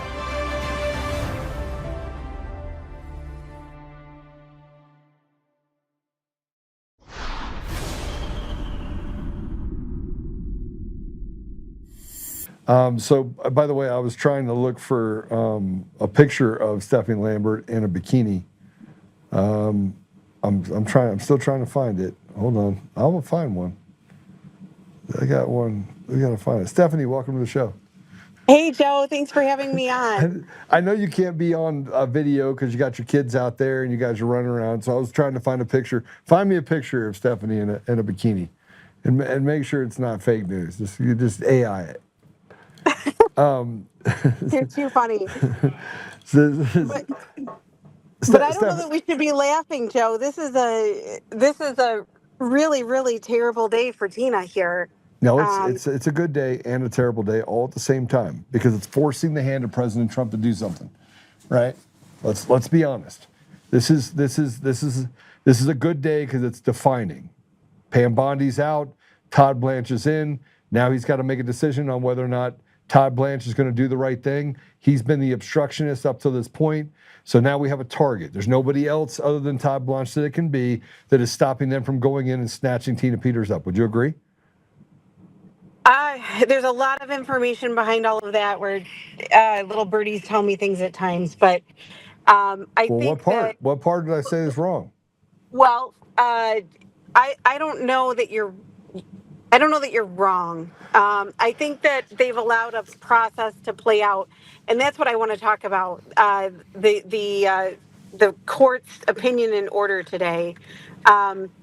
The most offensive part is everybody's entitled to a trial with a jury by their peers, but it has to be a fair trial under the Constitution, not just any trial, right? With they can't swear under oath that they hate the defendant and they're going to find them guilty no matter what the evidence says, right? They have a constitutional right to a fair and impartial jury.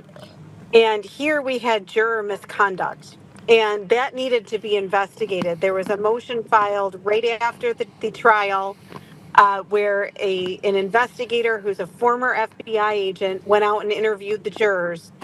And there are recordings, and I think you're going to play, but not the video. You're just going to play audio, right? And not identify the juror. We don't want to do that.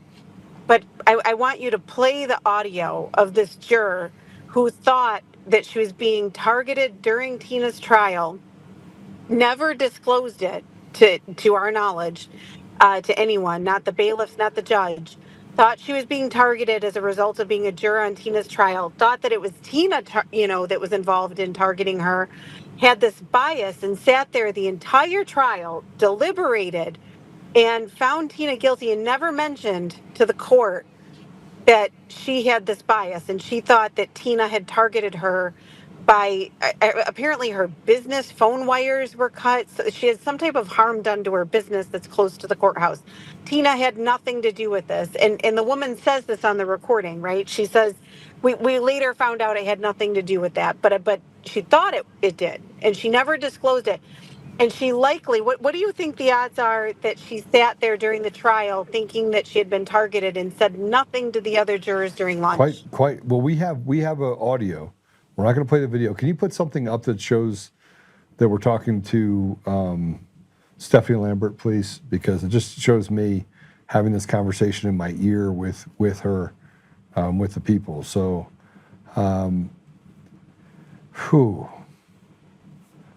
that's not in a bikini, but put me up with her. You can't just have just Stephanie there. What's happening here? Damon, come on, you're killing me. She looks so serious in that photo. I mean, I'm sorry, that made my day. All right, that'll work. Right. So hold on. We have a recording of the investigator. We're not going to put the person's face up, but this is a couple minutes of an investigator. And I think that it's important for us to play this because, we have a couple of them, but we'll play this first one. This is a juror not happy. Go ahead and play it. Just audio, but Stephanie next one. And I'm with the third-party firm, and just going around talking to jurors about their experience as a juror. I don't know if you do want to talk to me. Not really. Okay. No, I'm good. Nope, no worries at all. Yeah, no, that was enough fun for me. You, I didn't volunteer for it, and I had to go through it anyway. you're tapping it. How long was it? How long was the trial? Like 10 days. Yeah, enough. It was enough. Oh my gosh. Yeah, I'd like to not think about it. My phone lines were cut at work. I have all kinds of bullshit that went on while I was in the trial, so I'm good. Because you're a business owner too, I'm right? a business owner. I was 5 minutes from there, and I had my phone line cut first Friday. Oh, no kidding. Yeah, it just ended up being some random vagrant out fucking around, but it was enough to make me wonder for a week and a half if I was being targeted. So it was just random bullshit that happened at the same time, but it was enough to make me go, I don't want nothing to do with it, especially with who it was. Yeah. Joe, can I jump in here? So as far as it Yeah, goes, I'm good. Yeah, a lot of politics around it, and I know, not So I think the recording is sitting next to a microphone. I'm getting a ton of feedback. Oh, you are? All right, keep playing it, guys. that's why when the phone line got cut that first Friday, I was like, done. and a lot of changes within the law and case law has been established since then. So Yeah. we're just really curious to kind of hear your experience, but you're totally Yeah, fine. no, I'm good. You're like, I am more than good. No, I'm more than good. Like I said, I had my phone line cut. It cost me $4,000 before that following Monday because I had to have a phone. My shop had to have a phone. It was a shit show. And the company I've been with for like 10 years couldn't be bothered to come out for a whole week. Like I said, that's regardless of the other stuff. Like it was just lots of fun. And then you can't be on your phone sitting as a juror. Couldn't even can't worry take care of about work. business. I had to worry about her bullshit and stupidity she did. Yeah. So. Cool. All right. Well, I appreciate you guys' time. Thanks for Thank you very much. with me. So, hey, enjoy the rest of your weekend, guys. Yeah.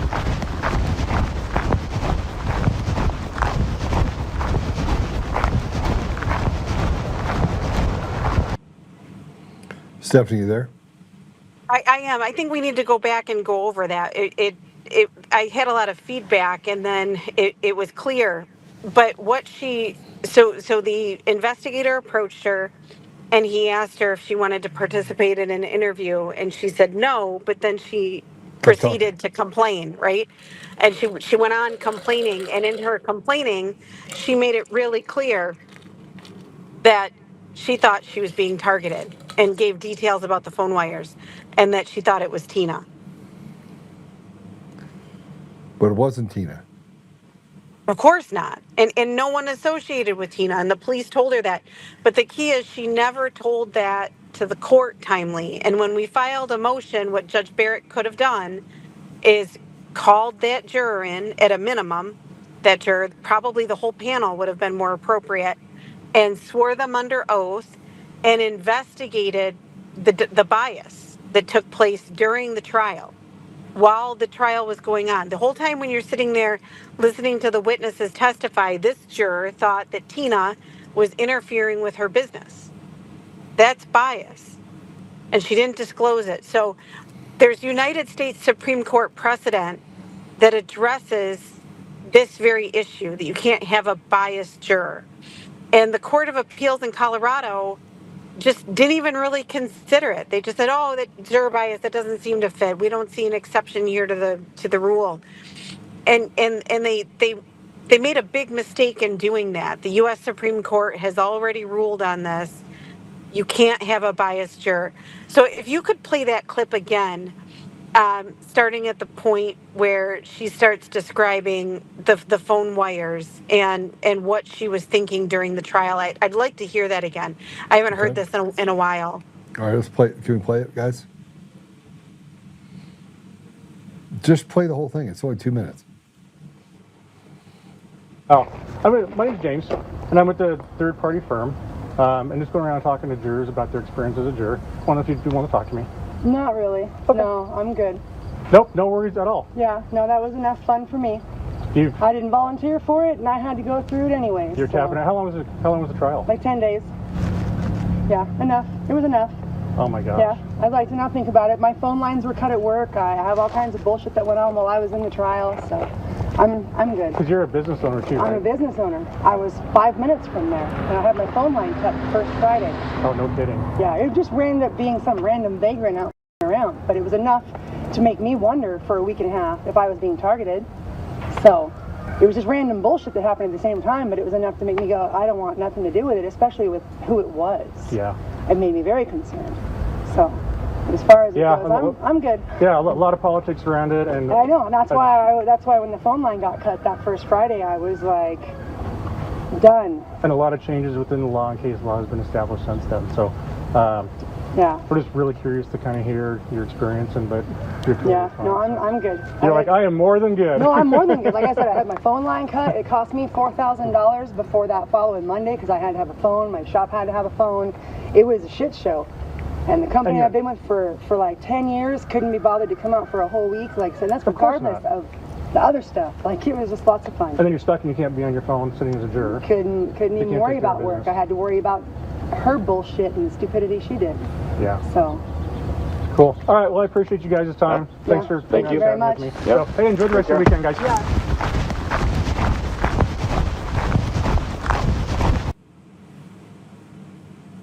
No, to me that's clear. A week and a half she sat there.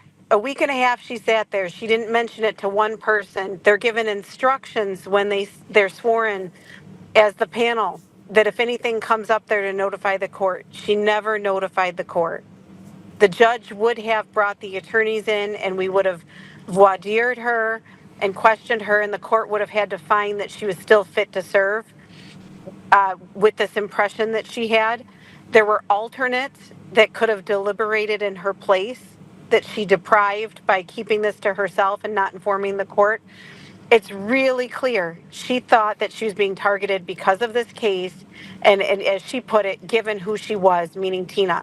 She had bias. She had her opinion about Tina formed before she went in to deliberate, and that is exactly what the Supreme Court says cannot happen. You have to be an unbiased juror and listen in a fair, impartial way to every witness throughout the trial.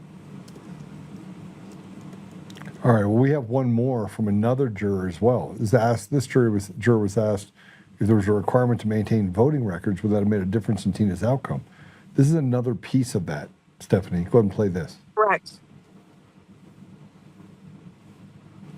And by day number 3, I was just so tired of courtroom procedures. And the first couple days, you're kind of running off adrenaline. It's kind of fun, and then it's not. Yeah, it was definitely interesting though. It was a different experience. I never been in a courtroom like that for any reason, so that was definitely different. Yeah, sure, no, absolutely.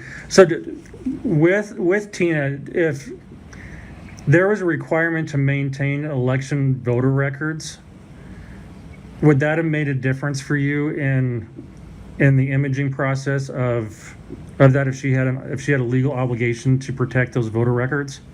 Would that have made a difference for you?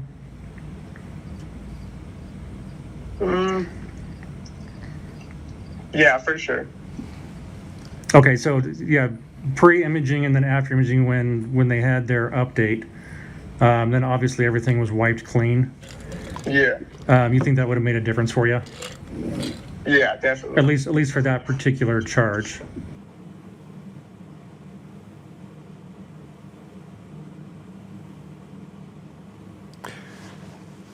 Stephanie, he basically said that he would not, that would have made a difference if the evidence of her defense would have been allowed in. That's right. And the court in its opinion today, called the Attorney General's statement during the rebuttal closing. Remember, the prosecutor gets to close twice. They do their opening, closing, and then the defense responds, and then they get a rebuttal. And the defense doesn't get to get back up and correct anything. So that's the last thing the jurors heard was a material misstatement of law and fact from the Attorney General. And in the Court of Appeals opinion in order today, they referred to it as fleeting, and no evidence that impacted any juror's opinion and outcome of the case. And that's not what this juror is saying right here. He's saying, wait a minute, had I known that was a legal requirement, I would have ruled differently. I would have come up with a different opinion.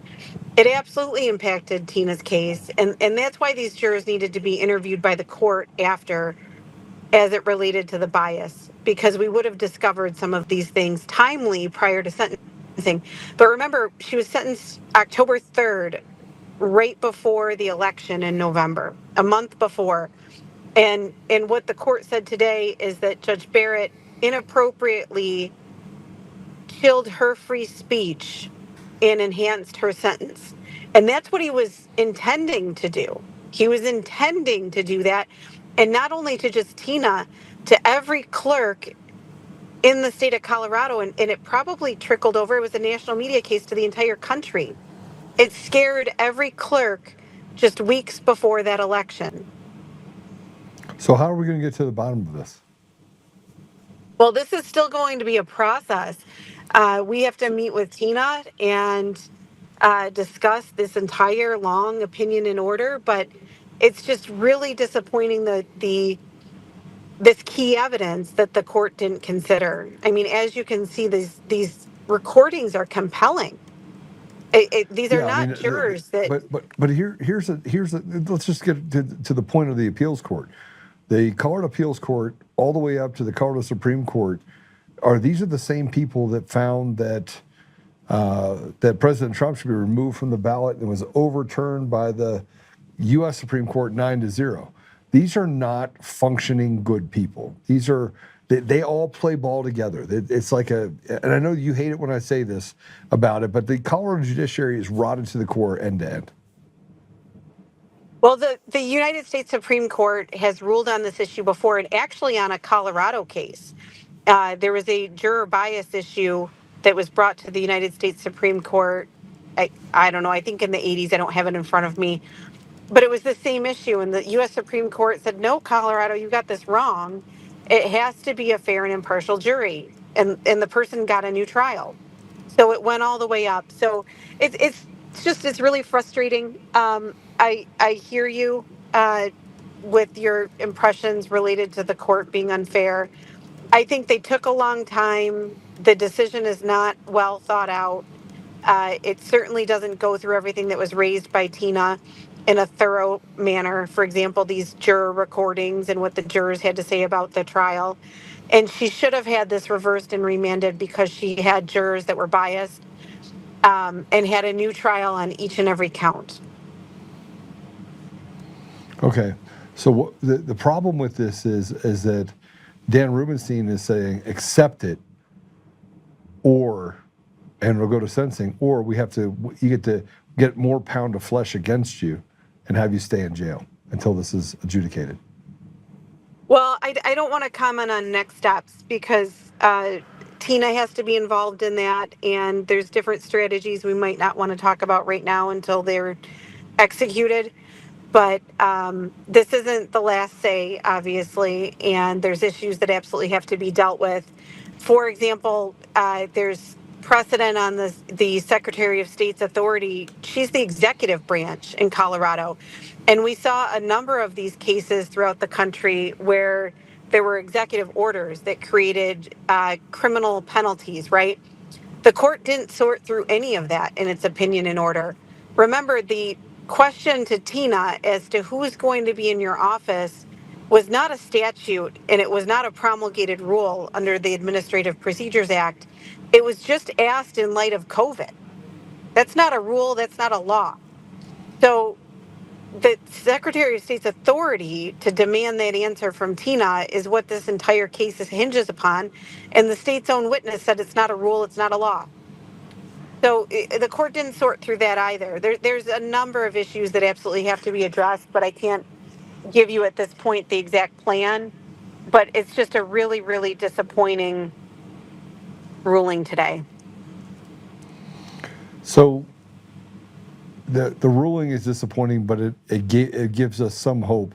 But the part of the ruling where it reinforced the convictions, even the conviction that was written as a felony, or written as a misdemeanor, but processed as a felony, even that stood? Well, the court addressed that in the Tina's initial brief that was drafted by a number of attorneys, I think didn't properly state the law at the time of Tina's case. It referred to the code I think you're referring to in place now. And I think that's the issue you're referring to. That's not the critical issue. It's a fair and impartial jury that's the key issue that the U.S. Supreme Court has said unanimously, this goes back down for a new trial if you don't have a fair jury. And then number two, they didn't opine on the fact that the Secretary of State didn't have a rule or a law, right? Like, so there has to be a legal basis for the question. If the Secretary of State walked up to Tina in a grocery store and held up an apple and said, "Is this an orange? Is it orange?" And Tina lied to her, that's not lying to a public official, right? So these nuances the court did not sort through. And then don't forget, Gerald Wood perjured himself throughout the trial, lied, was caught under oath lying, and the Attorney General's office hasn't done anything about that. Well, they're not doing anything. I think that's why people were just talking about it with Dale. That's why people are pissed off. They're finished, right? They feel like they've been put in this position where no matter what side they turn to, and it doesn't seem to get to a place where the American people we can see it as obvious as in front of us. It is obvious. I think the wheels of justice move slow, and I very much believe that they are methodically looking at everything with fresh eyes.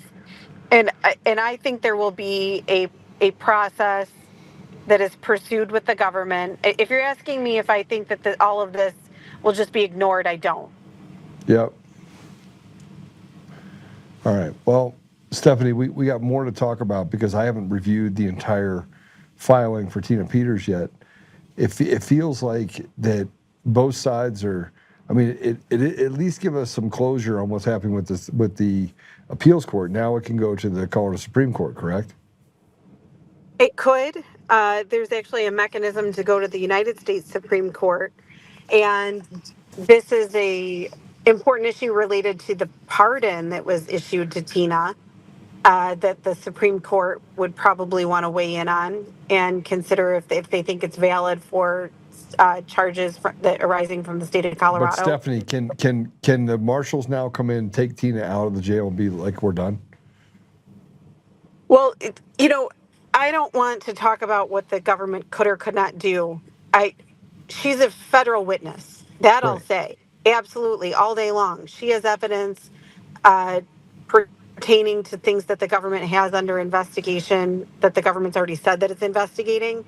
So what they can and should do, I'll leave that to the government to resolve with the government of Colorado. But it just has to go step by step at this point and as fast as possible. A motion at a minimum to get Tina out right away, now that it's getting remanded down to the trial court, needs to be filed. Because she's entitled to new sentencing, and she can have bond pending appeal and show up for sentencing just like she did before. So that needs to be filed. Okay, so we got lots of stuff to work on with there. We talked about yesterday the Dominion magistrate, special master, D.C. court stopping information related to crimes committed and saying that you have to return and destroy that. I didn't clear that with you before. Do you want to make any comment on that, what we talked about yesterday? I think I should come back on and talk about that, but I don't know. Have you told your audience anything about that order? I did yesterday. I went through it yesterday. I read it on the show yesterday. Sure. Well, I'd like to come on when I have my answer prepared to that. But I'll just say, you cannot order anyone to destroy evidence of a crime or manipulate it or move it or interfere with a witness. That's the law. You can't do it. So let me prepare that answer and I'll file it and then we'll come on and I'll talk about it line by line. But okay. Even a federal judge cannot order someone to commit a crime and destroy evidence. All right. Right? I agree with you, but they did it to Virginia Giuffre in the Epstein deal. That happened, saying that she came about it the wrong way. And again, we see more crimes committed by people inside the government, and they are going to let it happen. Or pseudo-government, whatever you want to call it, Dominion employees, Eric Coomer specifically in this case, When are we going to? We just got to get to the bottom of the justice part, Stephanie. This kabuki theater that we go through every day, they say it's difficult. It's not difficult. It's only difficult. It's only not difficult when they want to basically throw the book at you like they did Tina Peters. I think, Joe, things are moving. They're moving slow, but they're moving, and we've talked about that in the past. But it's just really, really, really frustrating. This court order that doesn't deal with the important points that were raised by Tina, not the supremacy clause. I mean, it just kind of dismisses everything quickly and doesn't thoroughly analyze it. I'm really disappointed. I was hoping that they were taking their time to write a really thorough opinion and order, and that's just not it. Apparently, it doesn't matter if somebody says that they thought that the defendant was targeting them throughout the entire trial and didn't say anything to anyone. Apparently, that's precedent that the Colorado Court of Appeals is okay with. So any juror can be biased against someone during a trial. They never have to disclose it, and then that person can go sit in prison. That's ridiculous. So I'd like to see you have some defendants' rights groups on your show, liberal people and liberal attorneys talking about how that's not how that works. And in any other trial, you'd get a new trial. No, I agree with you fully. And given that opportunity, it would be better. But I feel like that these bad people are sticking together. Stephanie, I hope to have you back on again so we can walk through all of these different cases, including what they're trying to do on the Coomer case, which is they're trying to keep Peter Tickton from representing me in the Coomer case. Why is it that they go for sanctions on everything and create problems there? They lie with impunity. We're just supposed to put up with it. They got a protection order against me, and they took all the things that I've said, including me doing this, and I'm going to do it again, that I carry a gun everywhere I go. There's a gun right there for protection, and that somewhere along the line, me doing that is threatening to these snowflakes. Well, you lawfully carry a gun, and that's the point. That's what your business does. You have a procedure in place where you educate people on how to follow the law. That's what you do. You follow the law. And so you asked a question on why are they attacking the lawyers? It's because they need to, okay? Things have changed over the past 4 years as to who's in charge and the former Biden corrupt agenda that was taking place. There's a funny saying, that they teach lawyers when they're young lawyers. When you've got the facts on your side, pound the facts at trial. When you've got the law on your side, pound the law at trial. And when you've got nothing, pound the table. That's what they're doing. They pound the table. They're pounding the table. They and at slandering. This point, that's the only thing they can do. They don't want to actually go to court on the merits, right? They want to distract and attack the lawyers. That's their only move at this point. This is crazy. Well, I mean, and they've done it to me. $160,000 in sanctions I've paid. And the special master in the case in Denver is some radical leftist piece of trash that works for the JAG that now is just throwing willy-nilly stuff out there. It's completely against the law, but throwing it out there, and the judge is like, yep, that sounds good.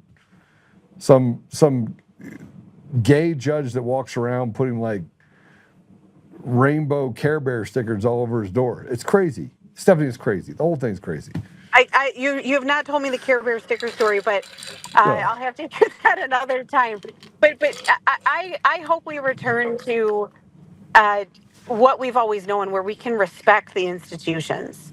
The crazy rulings and the things that have happened in this country that are just, it's so sad, isn't it? It is. We just need to go back to functioning where there's no weaponization. It's not about politics. It's just, what is the rule of law? Let's follow it, and let's have accountability where it's due. And that's it.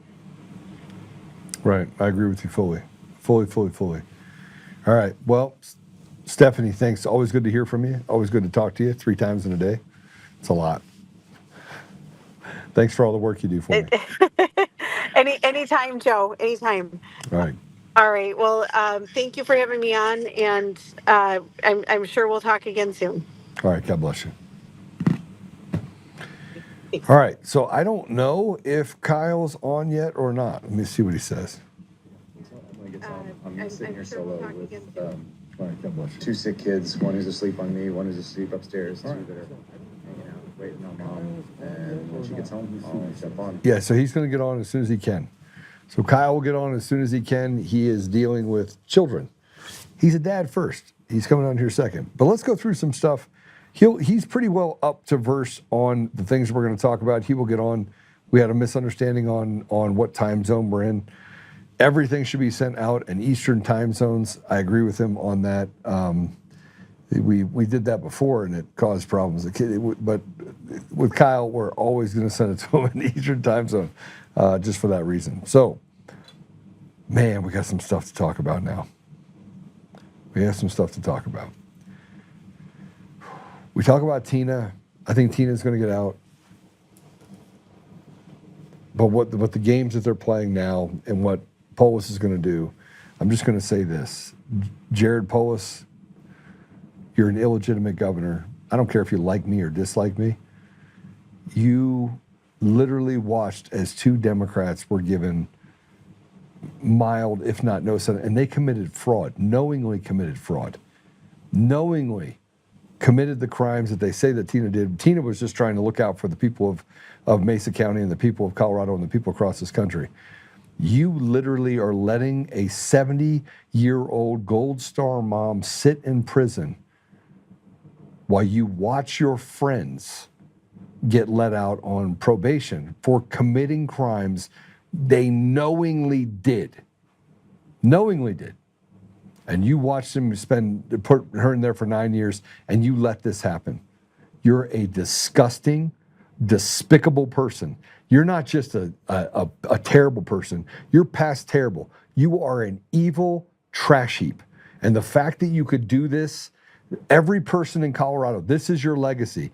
Your legacy is you're a pathetic fat man who frankly has done nothing but destroy everything that is good about our state. Everything. We're the most dangerous, we're near the most dangerous state in the entire country. We're near we're the worst education system.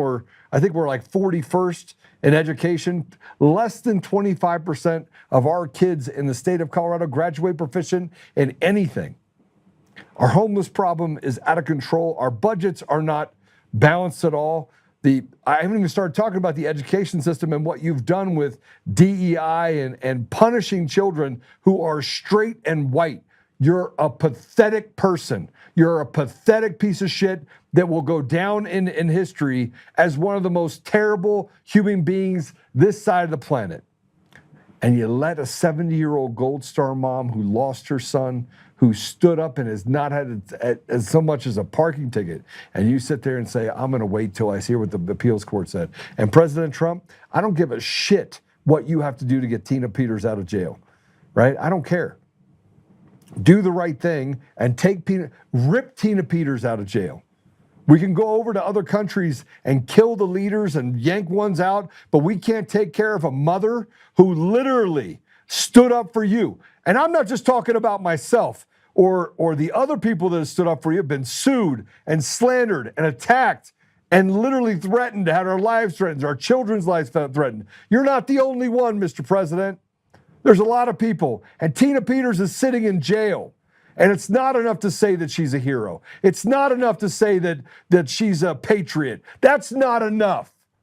Enough is you go in there and you take Tina Peters out of that jail. And you rip it from this unjust system. She's a political prisoner, and you're allowing someone in the United States to be abused when they stood up 100% for you. I'm out. I'm out. I will stand with anyone who will loyally stand with the very people who have taken every punch you have taken. Do something. Don't poke it and write tweets up there that say, hey, free Tina Peters. You're the president of the strongest country in the world. And you don't need to run over to Israel to find out if this is possible. You can do it yourself. I don't give a shit if you like what I'm saying. This is the difference. I should be able to say something that is to hold you accountable, hold people in this country accountable, hold Pam Bondi accountable. I don't want to say something nice about Pam Bondi. I certainly can't say anything nice about Todd Blanche. Because all I ever hear is it's complicated. It's not complicated. And what we're about to talk about is even less complicated. Let's talk about this for a minute. Free Tina Peters.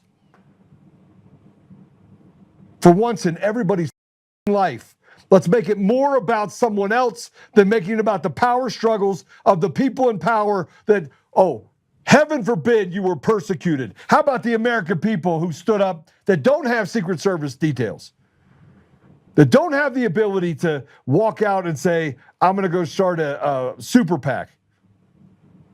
And one in particular, her name is Tina Peters, who is sitting in jail. And guess what? I pay her a salary every single month. And I have for years. For years. And I've done so without anything. And I work the problem, and I go to work every day, and I stand out there, and I take punches from radical shitbags on both sides of the aisle. It's not that complicated. The American people are tired of having everything stolen from them, treated like slaves, and relegated to the sidelines to sit down, shut up. We have the gold standard. You don't have a gold standard, and you have an executive order that you put out there.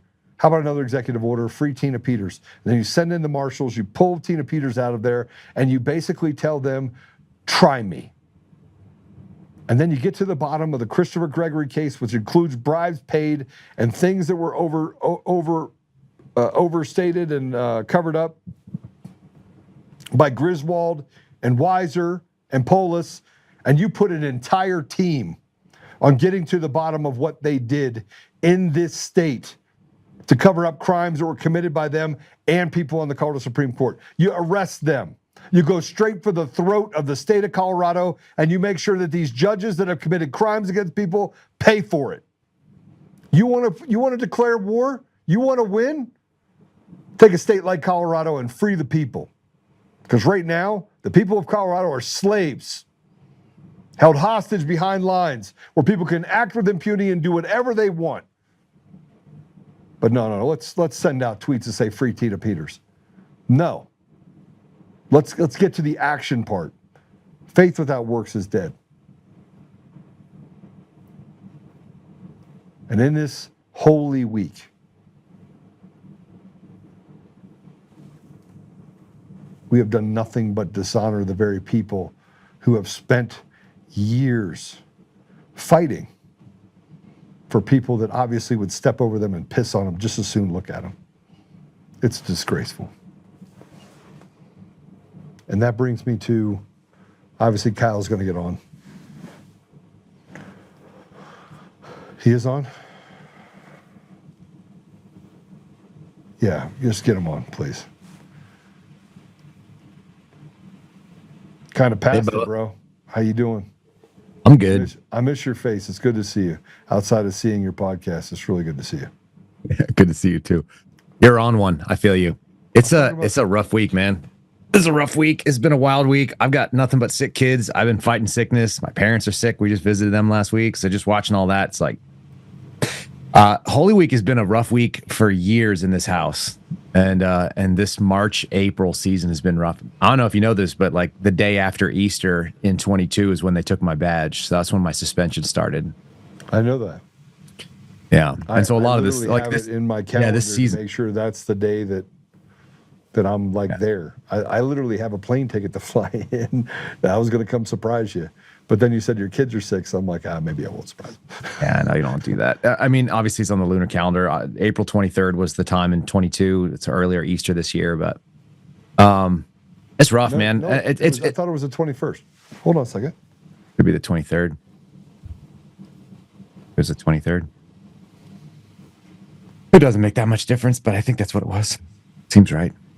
Are you looking at when was Easter in 22? We talked about this on a show, and I put in there that it was the day they took your badge. Yeah, I guess it was the 18th was the day they took it, and the 23rd was when they called me back in. That must have been the Friday when they gave me the 18th is when I paperwork. took it. The 18th. Yeah, because I have a flight in on the 17th. I was literally going to surprise you and come down. And Don't do it. Why? I mean, you can come surprise me, but you don't need to surprise me. I was literally flying in, and well, they better be well by then, man. If we're still sick in 2 weeks, they'll be terrible. It's been kind of a long couple weeks, but I'm just watching the madness happen right now. I'm so tired of people saying that something's going to happen and it doesn't. Rule by tweets thing. It's horrible. How many times that I've had people that are as close to the pin as possible that call me and say, "Hey, Joe's ever," and then I get a phone call last week and they're like, "Joe, you have no idea what chaos is. It's absolute pandemonium." And there are people that literally are sabotaging things on a daily basis, that they are literally walking in and throwing hammers down and lighting fires and doing everything they can to distract President Trump. And just before he actually... I know, you like Trump a lot. I don't care one way or another. I care about outcomes. And what I see is an old man who's tired. He's never been more tired. He's never been more old. It's starting to catch on him. That was the dumbest speech I've heard. I listened to that last night. I was like, who's the audience for this crap? He bragged on things. There was a drinking game someone just sent me, and every time he said that like no one's ever seen before, the guy drank and the guy was hammered, but in 9 minutes, because it's a 9-minute long speech where he said it 20 times. That's like alcohol poisoning for a grown up. It's tough. It's tough listening to him. Like he does the old shtick, and he's bored with his own shtick. He's like, those are B-2 beautiful bombers, the most beautiful bombers. It's like, what are you doing, man? Like, go do the things you said. You have a domestic agenda. There were 20 promises. You made them to the American people. We all believed you. You don't need to get all of 20 of them done. You got to make progress on some of them. The top 10 should be a no-brainer. Make America affordable again. You don't go bomb oil countries. You don't go pick a fight with somebody that can't. They said it yesterday. They didn't have the range to be able to hit anywhere in America. So what the hell are we doing going after ballistic missiles? Why are we engaged in a fight that's not ours? I mean, it's just all that stuff is gross, man. So anyway, the Tina Peters thing, everybody's got their own fight. That one's pretty nasty. As you said, he's tweeting about it. Yeah, it doesn't make sense to me. Is that what serious people like? No, if I told you, you just take it. If you called me up and you were like, "Hey man, I got a real serious problem," I go, "What is it?" It's like, "I can't get to Denver and my wife's sick and I need to get up to Colorado. I'm in San Antonio. Can you help me?" And I go, "Yeah, let me put out a tweet real quick." You tell me to go pound sand because that's a stupid thing to do. That has nothing. I'd be like, "Oh, well, I got the ability to either buy you a plane ticket or I'm going to come drive you myself if we got to get it done. Like, we'll make it happen, right? We can hire a car. I can do it myself, or I can pay for a flight. We'll solve that problem as needed. I'm not going to write to the internet about it. It's just such a bullshit way of governance. It's such an unserious organization.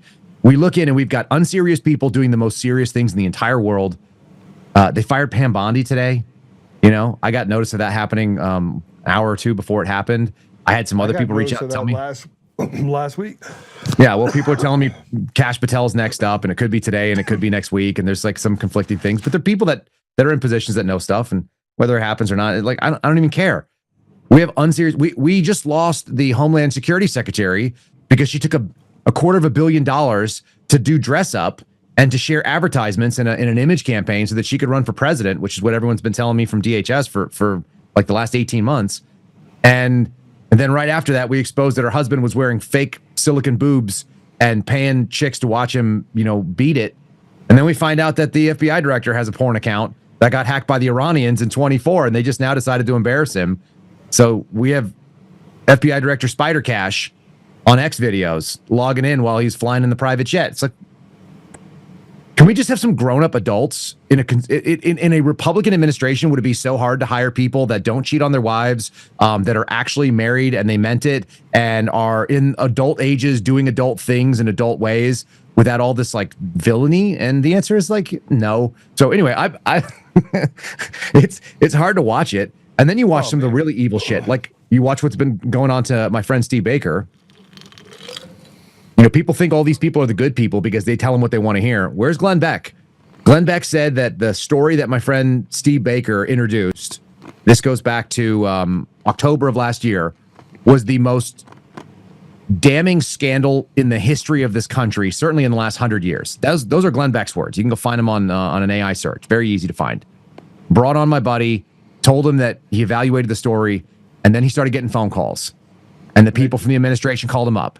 and he abandoned his principles immediately because they're all gutless. They have absolutely no sense of honor. They have no sense of principle. They all want to be close to power because there's a ton of money in telling people what they want to hear and not telling them the truth. And so what do? They fired Steve Baker. They fired Steve Baker yesterday for doing the right thing. They're going to settle with a woman who failed a polygraph that the FBI saw. And they're going to send a mentally disabled guy. You know, he's a high functioning autistic guy, but he's not right. And here's the crazy thing. People in his neighborhood, federal agents that live next door or within a few feet of this guy's front door know that he doesn't have the mental wherewithal to accomplish the task that they claim he did. And it took 2 hours to break him in an interview room. Meanwhile, a woman who actually showed deception was indicated as being deceptive by an FBI polygrapher who does it for a living. That lady was immediately ignored within 6 days because they needed a better, more convenient patsy. And by the way, my analysis, I do analysis the same way the Intel people do, high, medium, and low confidence. I assess with very high confidence Dan Bongino didn't even know that Shawnee Kirkhoff was polygraphed and failed it before he started going out there making claims that he was going to pay for her defamation lawsuit. He told people like Tom Massey that he was going to clear her. Hold on a second. You know this? He said that, but then he went after Tom Massey. He went this whole video about Tom Massey and the fact that he should be thrown out and pro APAC. This is just today. Put on. They spent like almost like coming up on $10 million to unseat Tom Massey in a primary where the Republicans are going to lose the House in November. And rather than save their war chest to actually spend it on things that matter, like maybe keeping a seat that's in danger or flipping a seat, they're trying to get rid of a guy who votes with Donald Trump's agenda 91% of the time, except when he's like, hiding the Epstein files or other weird shit. So, your fire. I'm beat up today. I've done too many hours of this. I spent 2 hours explaining all the court filings and the intrigue this morning of how insane it is that our government is imprisoning a 30-year-old dude who doesn't have the mental capacity, doesn't have the physical wherewithal, and as far as we could tell, wasn't even in the same place as the pipe bomber on J6. After 5 years of searching, they came up with nothing. And then within minutes of Steve Baker and formerly of the Blaze kind of exposing it all, Joe Hanneman also needs a mention. He's the partner in crime there.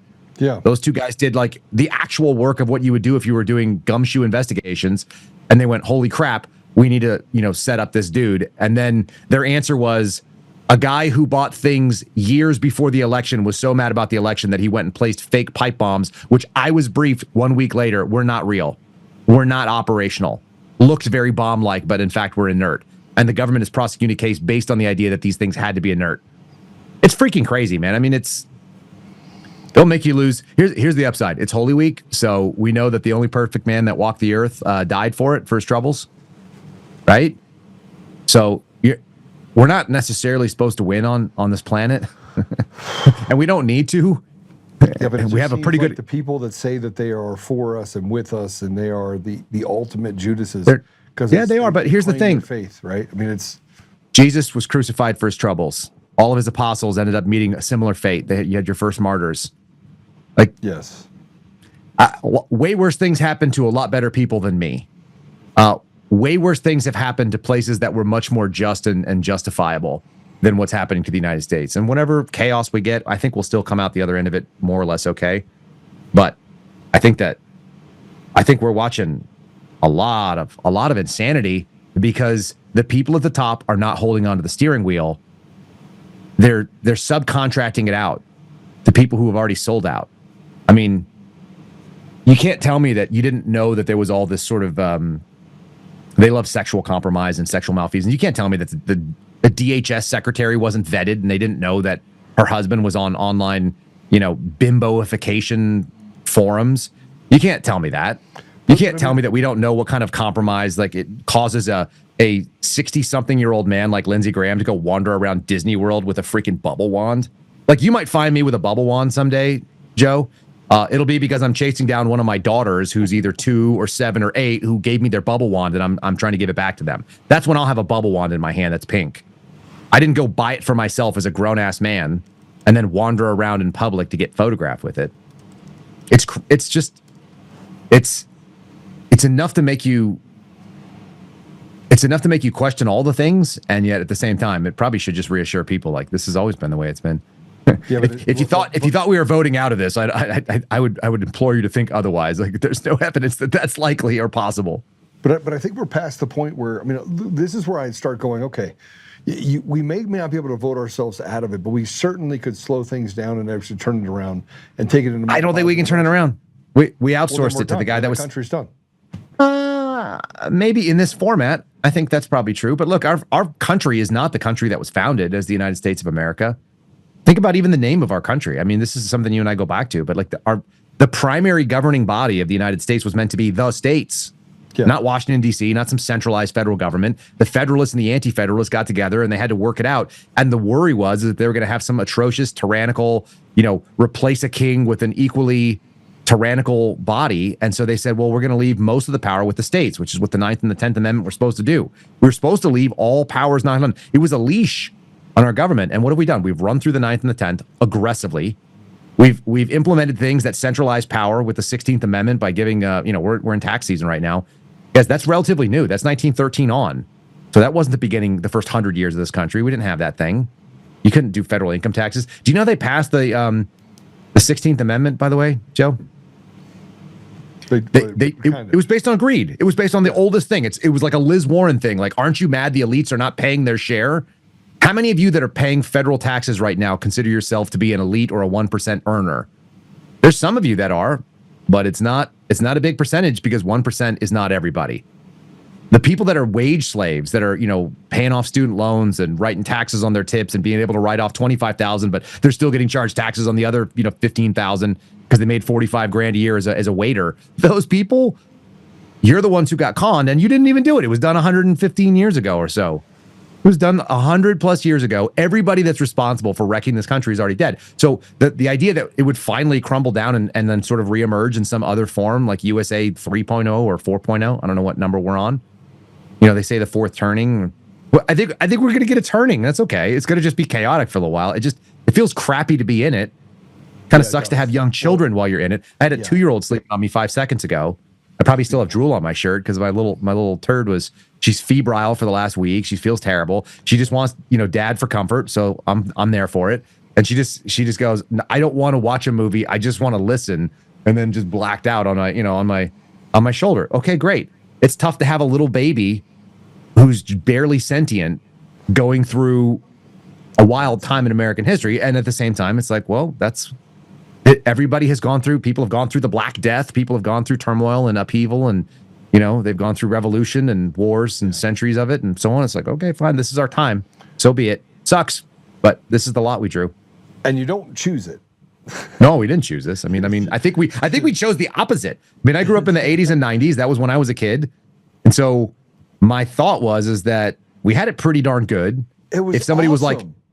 was like, hey, how do you want your kids to grow up? I'd be like this. Dude, I have a tape player. I have a cassette tape player, and I have boxes and boxes of cassette tapes. My wife bought them off eBay. So my kids can have similar technology experiences that we had. They have no access to the internet. My 8-year-old has never done anything on the internet other than she's like watched some videos that my wife has queued up on YouTube for her homeschooling. Like, we're really aggressive about trying to make that. Like, my kids build forts and are making their own kites, and we're doing they're baiting hooks and fishing. Like, we're trying to do that. Yeah, that's all true. Yeah. I think that what we said about going to Montana, we just got to make it happen. Bro, I'm watching.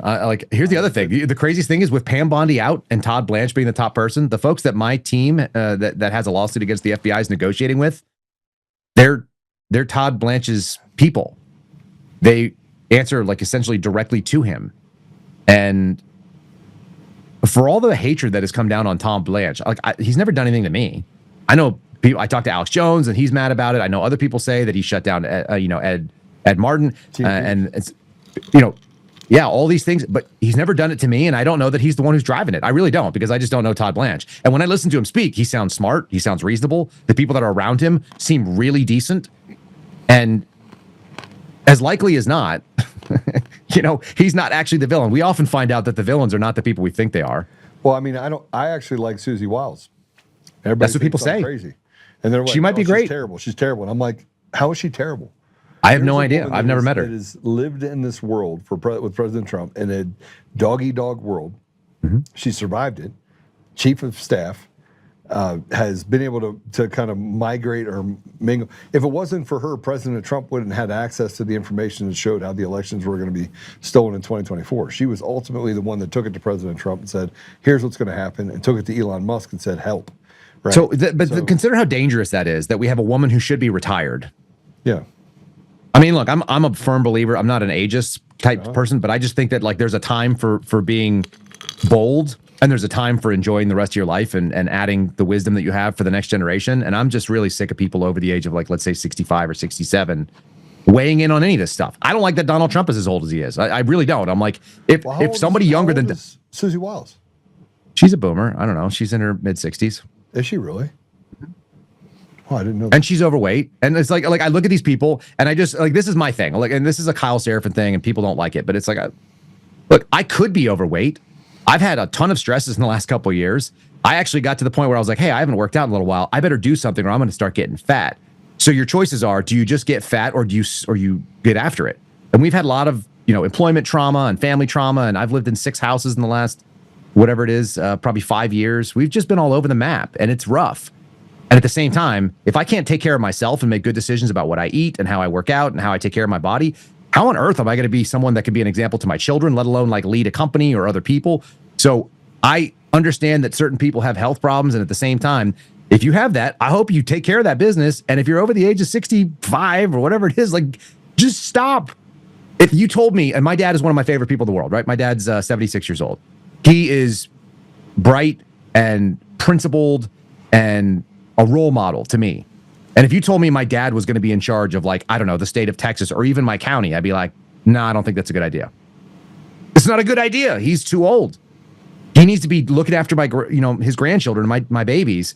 And he needs to let someone your age or my age be there. Because what are you doing? And if this country would get out of its own way to let people who are young enough to be bold and old enough to be smart enough to know what's going on, it'd be nice if some of these people that held onto the reins of power until their freaking knuckles fall off, I could do with less Mitch McConnells and Chuck Grassley's and Dianne Feinstein's and Nancy Pelosi's, these freaking bony people that literally they aspire to die in office. That's my enemy of all the things out there. And Donald Trump is part of that, to be fair. He's 80 now, isn't he? He's freaking 80 years old. I don't think he's 80 yet, is he? I think he is. I think he just turned 80. And I think it was his birthday. I think that's what I read, but I could be wrong. How old is Donald? He's 79. He's 79. When does he turn 80? In June. June. Yeah. He's freaking 80 years old, man. What are you talking about? He's 80 in a few days. He's too old. And he looks tired and he's over it. And like I get the sense that his mortality is coming through from listening to him talk the other day. But does he realize he's looking at spending the rest of his life in prison? Because I don't think you can make enough deals with these demons to not eventually get them. Like they need blood. And the fact that they're not playing for keeps is making me sick. I thought that's what we voted for. If he didn't do it and his life was on the line and his kids and his kids' future, man, how could you make a deal with people that you know are going to turn around and stab you right in the back and the front at the same time? So I don't think it doesn't make any sense to me. Anyway, that's kind of a negative way of looking at it, but it's really disappointing watching this stuff, this turmoil. It's crazy. It wears on me every single day. There's not like a lot of people who wake up and feel the weight of what's going on in DC, in Texas, America, but I do, because that's what I'm swimming in this crap. Well, and I'm trying to understand the thoughts of what he said, that he doesn't want to fund daycare, he wants to fund wars. And I'm thinking to myself, listen, he's actually right. Dude, that is actually the conservative position. I actually would agree with that if that's where he stopped. He just didn't. In theory, the scope of the federal government should be so narrow, right? It should be national defense, national borders. If we needed to project force and be commander, that all makes sense. So if we needed to, like, federal dollars should be funding the military, which shouldn't probably be as big as it is, but should be advanced, capable. What the hell is he talking about? Daycare should be funded by the states, and we should drop our taxes so they can raise their. That's where he loses me, because the states shouldn't be funding daycare either. I should, as a dad. Right, but hold on a second, time out. You can't take 56 cents on every dollar away from a person and expect them to live on less than half. You can't do it. No, they shouldn't be doing any of this. To do it. He campaigned on exactly the opposite. He campaigned on a few things. Promise number 3 under Agenda 47 was make America affordable again and reduce inflation. So that means you have to deflate. You have to deflate the value of the dollar. So it's not fake money, it's actually better money. You have to improve the value of your buying power. And that would mean that you cut down some of the stock numbers, which he doesn't seem to care about. Trump seems totally involved in a K-shaped economy where the people around him are rich and powerful, and they're going to keep getting that. Good on them. The average American suffers for it. The guy that I met at the gun shop that I was standing and talking to yesterday, I have a meeting like that 6 times a week. I meet a random individual person. They're a wage-earning human being. They have calluses on their hand. They work for a living, and they're struggling. And they're not political, and they don't give a shit about wars, and they're not trying to start a war, and they're not weak, and they're not cowards. They're just regular men that are looking like, am I going to be able to drive my old work truck, which I bought for $3,000 in a county auction, or am I going to have to ride my motorcycle to work in the rain because gas is $4.20 a gallon? That's the guy that I met yesterday. Seemed like a super nice dude. He wanted to tell me about every gun he had, Joe. He wanted to tell me all the guns he ever shot. It was like, hey, man, I got to go to dinner. But that's a regular person. He's not a political commentator, and he's not some sort of pundit, and he doesn't have an agenda. He's a dude who's just trying to figure out if he can drive his truck to work because it gets 9 miles the gallon, or is he going to take his motorcycle, which gets 45. And it's raining and storming in Texas, and he's taking his motorcycle because gas is too expensive. Like, that's not the America we want to be in. That's not what Trump promised. He promised we were going to fund the country on tariffs. I heard him say it. And we were going to eliminate the IRS. How does that plan come into effect with a government this big? Instead, what they did is they passed the big, beautiful bill, and they have the highest spending in the history of any government in the history of this country. And we've added $2 trillion to the freaking national deficit that my children are going to face, and my children's children. And you're not going to be able to get around it. You can't. There's nothing you can do. How do you stop it from happening? Dude, it's going to have to crumble. We're going to have to, like, the system's going to have to collapse. We're already there. I know, it's going to collapse. Our judiciary is completely rotten to the core. Yep. I gotta go through this because you put up this post. This is a post saying, I feel vindicated. Put it up. Vindication. The FBI covered up current CIA employees' failed polygraph failure to sue simple questions. Did you place those pipe bombs? Did you place those pipe bombs that evening? FBI Director Kardashian Patel and Dan Bongino have some explaining to do. Okay. You were served with something that she wanted to sue you, correct? Yeah. Uh-huh. And not only that, but Kardashian Patel used the system, lawfare, in order to come after you for talking about what happened last week. And I want to get your thoughts on that. I'm probably not going to ask you there. Oh, the General Flynn thing? Yeah, it was so coordinated. You got Laura Loomer, you got whatever the country music sensation that's never had a country music hit ever. That's it. You got it. 6,000 views per month on Spotify. And comes out, by the way. I beat that in a day, by the way. I beat that in a day with my podcast. I beat that in a day with my podcast. I know. On Spotify specifically, I'm saying I beat it. Yes, I'm telling you. Yeah. And we haven't even. You can't. Let me just tell you, you can't make a living doing 6,000 streams or downloads on Spotify. You just can't. That's game over for you. Yeah. No, you cannot. Absolutely. You starve. Unless somebody else is funding you, or unless your world is already paid for, or unless you don't have to worry about money for some reason, which would be nice. I mean, if you were, maybe had a I don't know what the answer is. Look, I don't need to know the answer. The funny thing is what I was sued for was something that I corrected the next day because I had her confused with somebody who she worked for who looks just like her. They're both pretty brunette women with the same facial structure. One of them turned out used to work for the Israeli government, and the other one worked for the person who worked for the Israeli government and was doing the same stuff and was covering the same material. Either way, they're both public figures because they both run to TV. They both run to podcasts. Right. Alexis Wilkins, the country music sensation, she's just relaunched her podcast. She's looking for TV hits left and right. How do you say that you're not a public figure when you're seeking attention on national media and you're weighing in on your computer programs that she allegedly created to be able to track like sophisticated botnets that are foreign influence campaigns, which I totally believe that she was able to figure out on her own because she's super smart about how to deal with computers. Meanwhile, she can barely string a coherent sentence together. She's articulate in not saying anything, but I haven't heard her say anything that's of value. And what is her formal training? Oh, nothing. She left school when she was 16 years old. She doesn't know how to do any of this stuff. And then suddenly it's General Flynn and Catholics and people who are doing coordinated hit smears. You know what's funny about her little story that she did? Yeah. I was not mentioned in it. Neither was Sam Parker. Neither was Elijah Schaffer. All the people that were sued were not brought up in it because I'm sure it would be devastating to their case for her to make the claim that some foreign intel service was actually pushing the story that we just happened to talk about. which, by the way, it was everywhere with millions and millions of views. And my view that I still think that she's a Mossad agent. I still do. You can. I don't know one way or another, and I don't really care. But I can think whatever I want. That's your I can opinion. say what I think. I'm allowed to have an opinion. And I think that you can't have a coordinated effort with Laura Loomer, who, I don't know, is it Larry Loomer or Laura Loomer? Might actually be a Mossad agent. She certainly takes up for the case. Listen, she actually takes up for the case of Israel one way or another, and she seems very dedicated to it.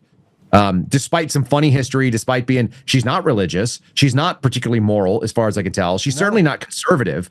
So you got all these people that are not conservative, don't live by conservative values. They're not faithful to an individual spouse, or they're not married at all, and they're just running around doing God knows what with their genitals.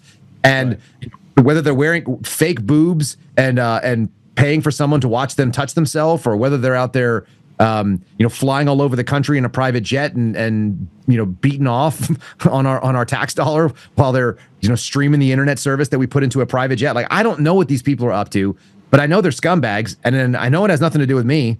I know none of those people would be my real friends, which is why we're not friends. But apparently we're the problem, Joe. I'm the problem. You're the problem. Yeah. Tina Peters has got to sit in prison. She's got to sit in prison when he is the leader of the free world. And yeah, look, if you're going to waive things, which they've done plenty of, if you're going to do executive orders and then challenge it and try to bring it to the Supreme Court and try to make precedent, how about you go drag somebody out? Like you said, bring the United States Marshal Service, show me a local sheriff, show me a local detention center that's going to resist a team of marshals coming in and taking somebody out. Here we have it. This is a marshal's detainer. We are now removing this person. She's being remanded to federal custody. And she's just now, so there's she's precedent. Out. There's precedent. Yeah, they've done this before. Yeah, this isn't the first time. They've done it for a lot of different reasons, to include things where they said the supremacy clause, it now trumps anything you're doing. This is the same reason why you can't arrest a federal agent for breaking a state law. You're going to, there's ways that they can make this happen. Now, would it be a fight in the courts? Yes. Do we think the courts are fair? No. So get her out. It doesn't matter. Like what? She'd already be out at that point. She's 71 years old. She'd be out at that point. That's the whole point. You'd walk in, you'd have her out, and then they can do whatever they want. They can go to any court, and President Trump do whatever paperwork you want to do to figure it out. Knock yourself out. And President Trump could be like, I don't really care what you say. This is why there's a problem. Because either we have state supremacy where the state actually does have the ability to do things that are tighter than the Constitution, right? For example, think about this. You can do things that are tighter than the Constitution in your state of Colorado, can you not? Yes. They can limit the Second Amendment aggressively. Is that appropriate? Yeah. They shouldn't even have federal laws that limit guns, but they do it at the state level. They should be able to do it at the state level if that's what they're going to do. But it says, hold on a second, time out. The Constitution very clearly says that what is not enumerated in the Constitution is left to the states, which means the Second Amendment should be off limits completely. Well, off limits to the federal government. It says off limits to the federal government. Hear me out, okay? That all changed when they had the 14th Amendment, which they broadly interpreted in a lot of different ways that are completely ridiculous. That's when they started flipping things on their head, and they said the federal government's rules, anything that happens federally, is required to go statewide. Well, why is it pick and choose? Why is it that we have freedom of speech and we're willing to have a Justice Department that fights for free speech in certain areas, but not in others? It's willing to fight for gun rights only sometimes, but you're going to see it limited in others. There's all these like ridiculous double standards, and it's basically like what's most appropriate for the people that are willing. What fights are we willing to take on, and what fights are we not willing to take on? Which rights do we think are not important in this particular aspect? At the end of the day, you should be allowed to be an anti-Semite in this country. Doesn't mean that we want to be friends with you. Doesn't mean that I think what you're saying is nice. Doesn't mean I'm going to let my children listen to you. But you're allowed to be a hateful, bigoted a-hole. It's a protected right that there should be no things. And if we're going to say that you cannot infringe on speech, then why on earth are we infringing on the other liberties? Why do we have a bunch of different exceptions to the Fourth Amendment? Do you realize that there's Fourth Amendment exceptions that are used every single day, and they can actually be implemented? Like they can ignore the Fourth Amendment if they say you have an open field. Are you kidding me? Just like seriously, if you own property and you don't have the right kind of fence that they determine is meant to keep them out, like a barbed wire fence, if you can see through it, then they can climb through it. If they can see, then they can walk on it. What the fuck are we doing here? Like, we don't even have property rights in the country in a meaningful way. And so either you can do that at a state level and you can't at the federal, or you can't do it at all because the federal government should actually be the supremacy. It should be law of the land. But we don't even have consistency on that. So we just look at all this stupid stuff. Donald Trump was right about birthright citizenship. He's correct. The context of it should matter. It was about freed slaves. It was about people that came here that, maybe against their will, people who were born that were not citizens, that were going to be citizens because they were in a place where they were allowed to be. And that could be the case for people that have lawful permanent residence in the United States, right. LPRs, the green card holders. Those all make perfect sense. Why does an illegal alien get to come out, squat, drop a baby, and suddenly we have to pay for that person? Why do they get benefits? Why are we paying for their daycare? It's just nuts. Like, our system is so rickety and it's so unstable because the logic that holds it together is illogical at every level. The top that we live on, which is like balancing on, it's like a freaking a Dr. Seuss book, Did those make you uncomfortable when you were a kid? You'd see the Dr. Seuss tower, and it would all be like hinged on a pin, and they'd build up this crazy shit, and you're like, oh, that offends me visually to know how top heavy the system is. Yeah. 2026 America is built on a foundation that is this narrow, and it is 50 feet wide, and one shift to the left or the right would make it fall over. And for whatever reason, the wind is not knocking us over yet, but damn it, it's so close. It's getting close. It's not going to take much. It really won't. And I don't know what it'll be. It could have been January 6th. It could have been COVID. What we find is that people are actually really, really scared because the one thing that people don't want to do is upset this rickety scaffolding because the chaos is unknown. That's scary to regular men. It's scary to men who have little kids. We're basically lulled into complacency, so we don't have a 1776. We don't have some sort of like, hey, F this shit o'clock. Can I even say that? F this shit o'clock, I guess is what I should say. You just said, yeah. I know. I swear. I might as well swear twice. It's that time. It's been that time. It's been that time probably since 2008.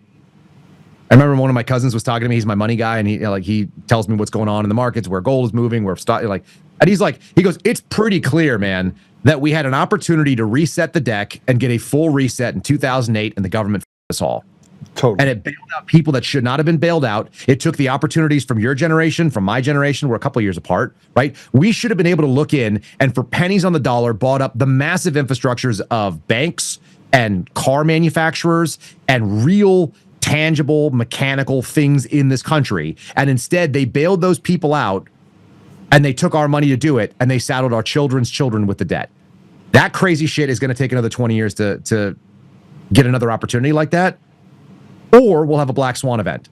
And that could happen because we decided a black swan event. I mean, I think so too, because we had a guy that said he was going to come in, he was going to be the president of peace, he was going to run on an entirely domestic agenda, and 18 out of the 20 promises he made to the American people during his candidacy was all about solving things domestically. And then he decided to kick off a war in Iran and kidnap the president of Venezuela. Like, the shit are we doing? We got Lindsey Graham and Mark Levin are now the right guys, and we're the bad guys for saying, like, hey, I just believed what you said the last time you said it. I actually believed on the thing that you were running on, not this crazy shit you're doing today, and you're the bad guy. Yeah, so and Tina Peters. And it's not. I want to pivot from Tina Peters because I think I'm just saying you could just touch base on anything that is important to you because it'll just remind you every time. There's a guy named Brian Cole Jr. Yeah, Brian Cole Jr. is still in prison. He's an autistic black guy without the ability to plan the event that they did. The person that was the most likely candidate failed a polygraph about that, and they went after Brian Cole Jr. 6 days later because they already had an outcome in mind. It had nothing to do with what was actually the truth of the facts. And it looks like the members of Congress, the United States Capitol Police, and the ATF, probably in coordination with the CIA, staged a coup that basically overthrew American freedom for 4 years, where you could not be an advocate against the incoming administration, which, as far as you tell me, and I believe, was probably a stolen election. I know I just haven't evaluated the facts. It's not my thing, but I believe you. I think it's true. Okay, so you're not allowed to question that because there were pipe bombs that we created. Yeah, you know the elections were stolen. I haven't done the math myself, is my point. So look, I will listen to people that I think, like, I will outsource my authority or my opinions to people that I trust on things when I can trust them. And I don't think they did it logically or fairly. I think all the elections are stolen at every level. That's my belief. Yeah. I don't have the math to back it up, but it's my belief. But if you sat down with me and he's like, Joe, I'm sure of it. Joe, I'm just telling you, okay, like, my eyes just glaze over on it, and I just go like, I believe you. And you don't have any reason to lie to me. And like, there's like, what do you have to gain for saying something that's not true that doesn't affect, like, neither of us can stop. Yeah, it's like, I think, but both of us are built like the same way, same cloth. It's just like I have a limited attention span. I focus on the things I can. I trust certain people in small instances where I go, yeah, this is the person that I listen to on that thing based on previous vetting, previous experience. Everything you're saying also aligns with all the other things that I know, which is that the FBI didn't investigate election fraud, that they were only interested in one kind of thing, voter suppression. not, voter duplication, people making up things, computer theft, all that stuff. I know they didn't investigate it. And if we weren't going to do it as the FBI, who the hell was going to do it? The answer was nobody, which is what happened. So anyway, I can look at those things and say, no matter what base you touch, whatever your bugaboo is over the last 10 years, you can look at Anthony Fauci's still running around. And he hasn't been arrested. Right. Then and what was the whole thing? They said the COVID trial and all the tests that they did where they found out who was going to be loyal and who was going to be a dissident problem. They were never going to try the same thing again. You've never seen the hijackers try to take down a building again. That's not what you do. You find something that's successful and you find the next weakness. You need a 0-day exploit. You don't go find like a previously used exploit that's already been covered over. That's already got defended. You got to find a new one. What's your novel path? It'll probably be something about fuel prices. It'll probably be something about energy. Americans are so reliant on there. What happens when you move, fuel past $5 a gallon? We almost found out for the short period of time that it was like that under Joe Biden, the national average was over $5 a gallon for only a few days. There were a lot of people that paid more than that for a long time, but the national average was only up for a couple of days, which means people in my area, people in New Mexico, people that were in, Alabama and Florida and Mississippi, like they didn't hit it for that long. But imagine if they did, because that's how long it only has to last for 60, 90, 120 days. And then the downstream costs would have been crippling on everything. And they go forever. It's like you increase the cost on fuel and diesel. You've now increased the cost of food for the next growing season. You increase the cost of food for the next hatching season for eggs, for your livestock season, for beef and for pork and for whatever else, like your chicken. Like it is crazy how much fuel prices will bump up everything in your life. Because everything is delivered to you. Everything. Well, I mean, energy prices. I mean, that's the number one thing that helps with inflation or stagflation, right? It's the one thing that we can control everything else through that. That's what's like that. Like that's what the speculators were saying. Like the next time that they hit you for something for compliance, it'll be that. And we've done it in this country in the 70s. It was before my lifetime, but people had alternating days when they were allowed to fuel their vehicle. We've done crises where we've tightened down because we didn't have the ability to either buy or the ability to fill pumps. People saw what that was like. We just were in an un-internet connected time. Imagine the sophistication of what we can do for information and the amount of panic you could put on people and the reliance we have. I mean, I think that people in my lifetime relied on the bus regularly. Like it was normal for a one-car household when I was growing up. Dude, I was a one-car household until freaking 6 years ago. we had one car because that was the right answer. We didn't need another car. Do you think that there's something they're doing that's trying to make us see how corrupt and broken it is so that we do something about it so that we can get to this last purge event? You don't think that's No, I actually think what we're seeing, like that would be sophisticated. I don't think these people are, I think people are too simple. I think the things that are going wrong right now, I think it's just human nature to unravel it. I think we're seeing a 2003 psyop on an American people in 2026 where we have the internet and archives. That's what I think we're seeing. I think we're seeing like, did you ever see that thing where they said like that, the propaganda for the Gulf War, and it was young Britney Spears. It was the Hit Me Baby One More Time Britney Spears, and she was cute and she was fun and she was wearing like a schoolgirl outfit and she was not all crazy. And then they're like they're trying the same shit in 2026 with 2026 Britney Spears, and she's like all coked out looking and she's like wearing her underwear and she's got knives in her hand and she's like got cuts on her legs and shit and she's spinning around on some tile floor in front of some crappy cell phone. Like that's how ugly. It's like people are like, oh, you can't sell that here. Not today. That's what it looks like to me. It looks like they're not trying to unveil it. Like, it's just so obvious that the people who are running this crap on us, they still believe in the narrative power of the mainstream media.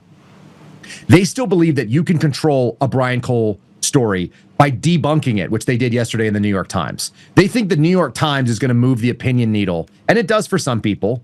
You can take it out to Fox News and ignore it, and so the people who watch Fox News will never hear about it. But the problem is we've decentralized it.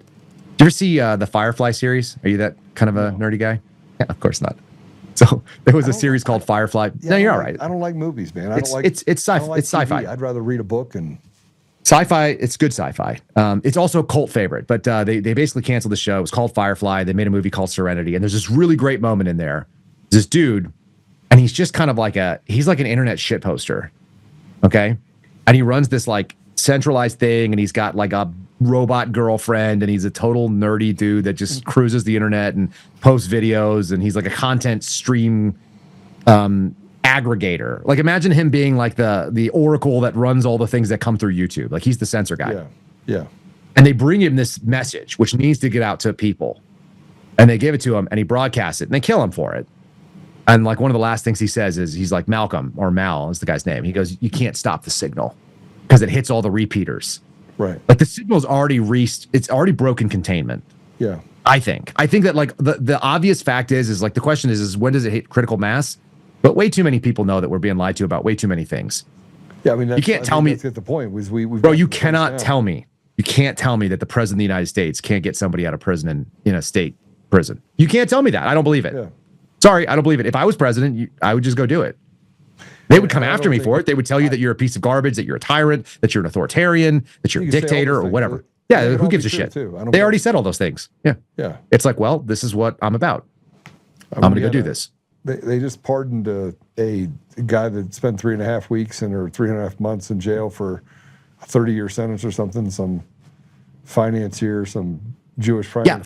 Yeah. Excuse me, dirtbags that killed people in nursing homes, that stole like life savings from people, millions and millions of dollars, like unbelievable amounts of fraud and scumbaggery. They've all been pardoned. Yeah. There's a dude who had a $40 million judgment against people in nursing homes. I think his last name was Schwartz, but I could be wrong here. He was this guy. And what did he do? He paid a lobbyist firm like $1 million to get access. Yeah. Paid $1 million to some lobbyists to get close to Donald Trump, another $100,000, and got Laura Loomer on his case, and he's out.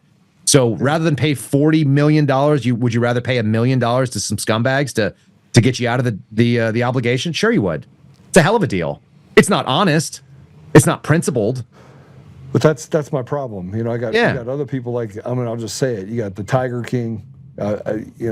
I've read all of his stories now. Everyone came back and said, okay, I lied at trial. Even the people that said they told the truth.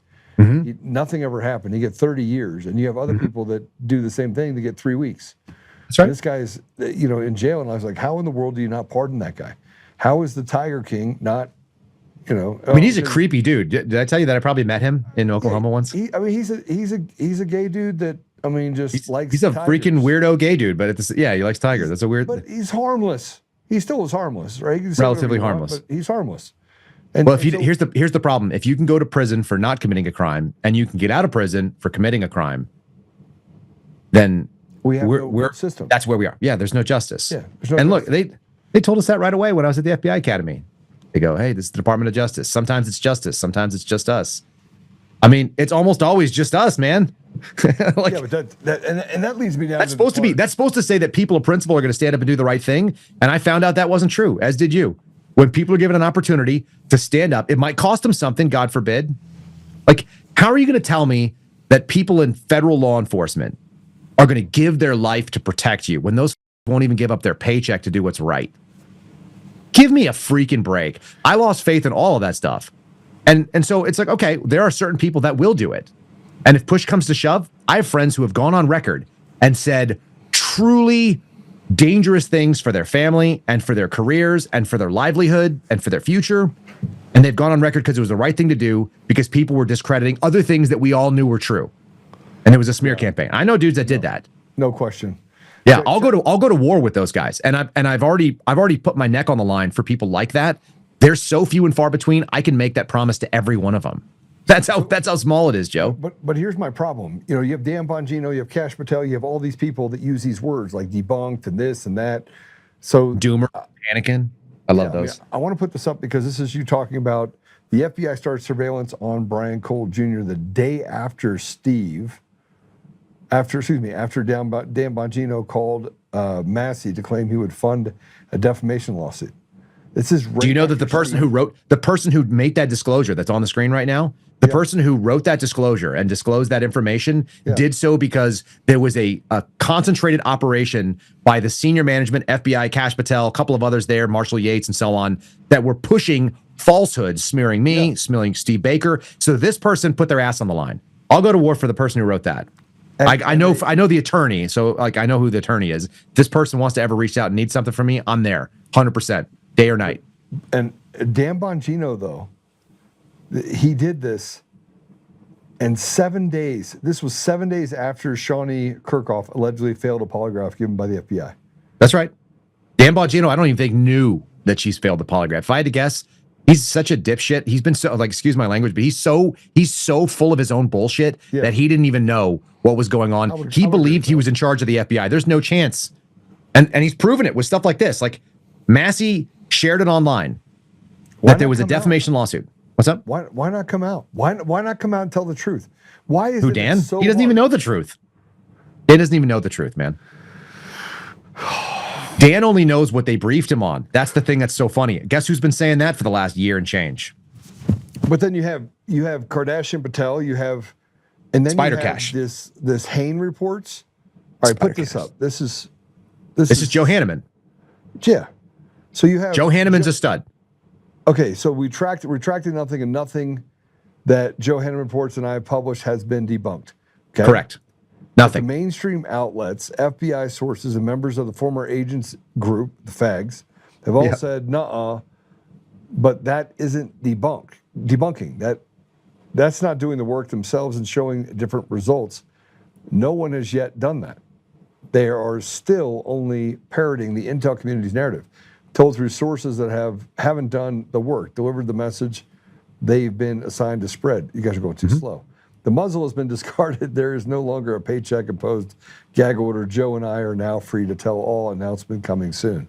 That's Steve Baker. Steve Baker got fired by the Blaze because he did the right thing. And just between us and whoever's listening to your audience, it sounded like the Blaze was about to settle almost 8 figures with Shawnee Kirkhoff for a thing that she failed a polygraph on, and no one can explain why the hell that would have been. And apparently, the alibi that convinced the FBI that what's up. Steve Baker was eventually fired. He's no longer listing it in his bio, so I'm going to take that as what it is. You got to be. That's what the paycheck muzzle was that you just saw in that post. Go back. If Tyler Cardin and Gaston Mooney, who run the Blaze, have any balls, they should call Steve Baker. They should get down on their knees and they should offer him $1 million to come and be part of their team again, so they have some credibility. But they can also watch the Blaze fall apart. I think the Blaze is about to go up in flames. That's my prediction for you. I think it's done. I think it's toast. I think they did it to themselves because they're cowards. And cowards die 1,000 deaths. Why did he do it so? Why is Steve Baker not come out and say they fired me? Well, he had a major outlet that's about it right now. I know. Everyone's kind of putting it together. He has a major outlet that he taped a 2-hour interview with, and if that major outlet doesn't air the special in like the next 24 hours, then we'll go blast them. But end of the day, he told his story for several hours, and as far as I can tell, the cowards and the pussies that are behind this smear campaign, they've been all on the phone, getting in people's ear. I got threatened by Claire Locke. Claire Locke took like $780 million from Fox News. They're a major hitter. They're like the 800-pound gorilla in the defamation game. Just so you know. Well, they sent me a letter saying like, you need to do this and you need to give us an unequivocal apology. It's like, fine, go ahead, give me the exculpatory evidence that shows me that your client wasn't the person, because nothing that you showed, nothing you claimed in your letter has been debunked, as Steve Baker just said. Apparently the video that excuses Shawnee Kirkhoff from her potential involvement in the pipe bomb. There's a dog on video, and she's talking off camera as though you couldn't fake that, or as though you couldn't be on another audio device somewhere. What the hell are we talking about here? That's not enough for an FBI agent to drop an investigation. You're out of your damn minds. So what are we doing here? And if listen, Brian Cole Jr.'s defense attorneys have already indicated through their filings, they've said it explicitly, that they intend to do basically a Perry Mason. They're going to offer an alternate theory of the crime, saying that Shawnee Kirkhoff committed those crimes, if they can get the information that substantiates that claim. They would like to be able to press that as a potential legal defense. That's what they claimed in their statements. I'm being very specific about my language. This is not my claim. This is not even the claim of the law firm. They said if they can substantiate it, this is a defense they would like to be able to pursue, which means they require all of that information, so they're asking for those subpoenas. That's what the bullshit that this back and forth that went across the last 24 hours. And what did DOJ say? Did you see the crazy thing they said? No. It's in my Twitter timeline. You guys can pull it up. They claim that Shawnee Kirkhoff's name should be sensitive because they're protected by the gag order, which was issued on December 11th of 2025 in paragraph 4, subsection C. Document 12 in the Brian Cole Jr. case filings. You guys will see a snapshot. It's a squared piece of text. I've highlighted it. The only reason that Shawnee Kirkhoff's name, per the government, would be protected and sensitive information is if she was an undercover operative involved in that investigation. And since they say that's obviously not the case, then she's not a sensitive thing. She's not a sensitive piece of information. But the government claimed to Brian Cole Jr.'s attorneys that paragraph 4, section C, which I could read to you. I probably have it sitting up on my screen here. If you guys want to read it, I'll read it to you verbatim. It's not hard. Let me go grab it. I had it set up for Alex Jones's people the other day. This is unbelievable. I didn't even Bro, I'm telling you like that. I mean, everything that we're talking about right now, and maybe it's because I've just been laser focused on just certain things. Here you go. Gag order. Baker was, I know that he almost lost his life. He's not the only one. Someone else lost their life too. Actually lost their life. Yeah, someone's already been killed over this. What? And that's supposed to come out too. There's more to it. Again, these are not my stories to share. But I know the name. I know who it is. I know they're dead. I know they claimed it was a suicide. It doesn't look like a suicide, and it's being investigated as a homicide by the PD in D.C. Here's the deal. Sensitive materials. Paragraph 4, the United States may produce. This is the gag order on the Brian Cole Jr. Defense attorneys. It's for both sides.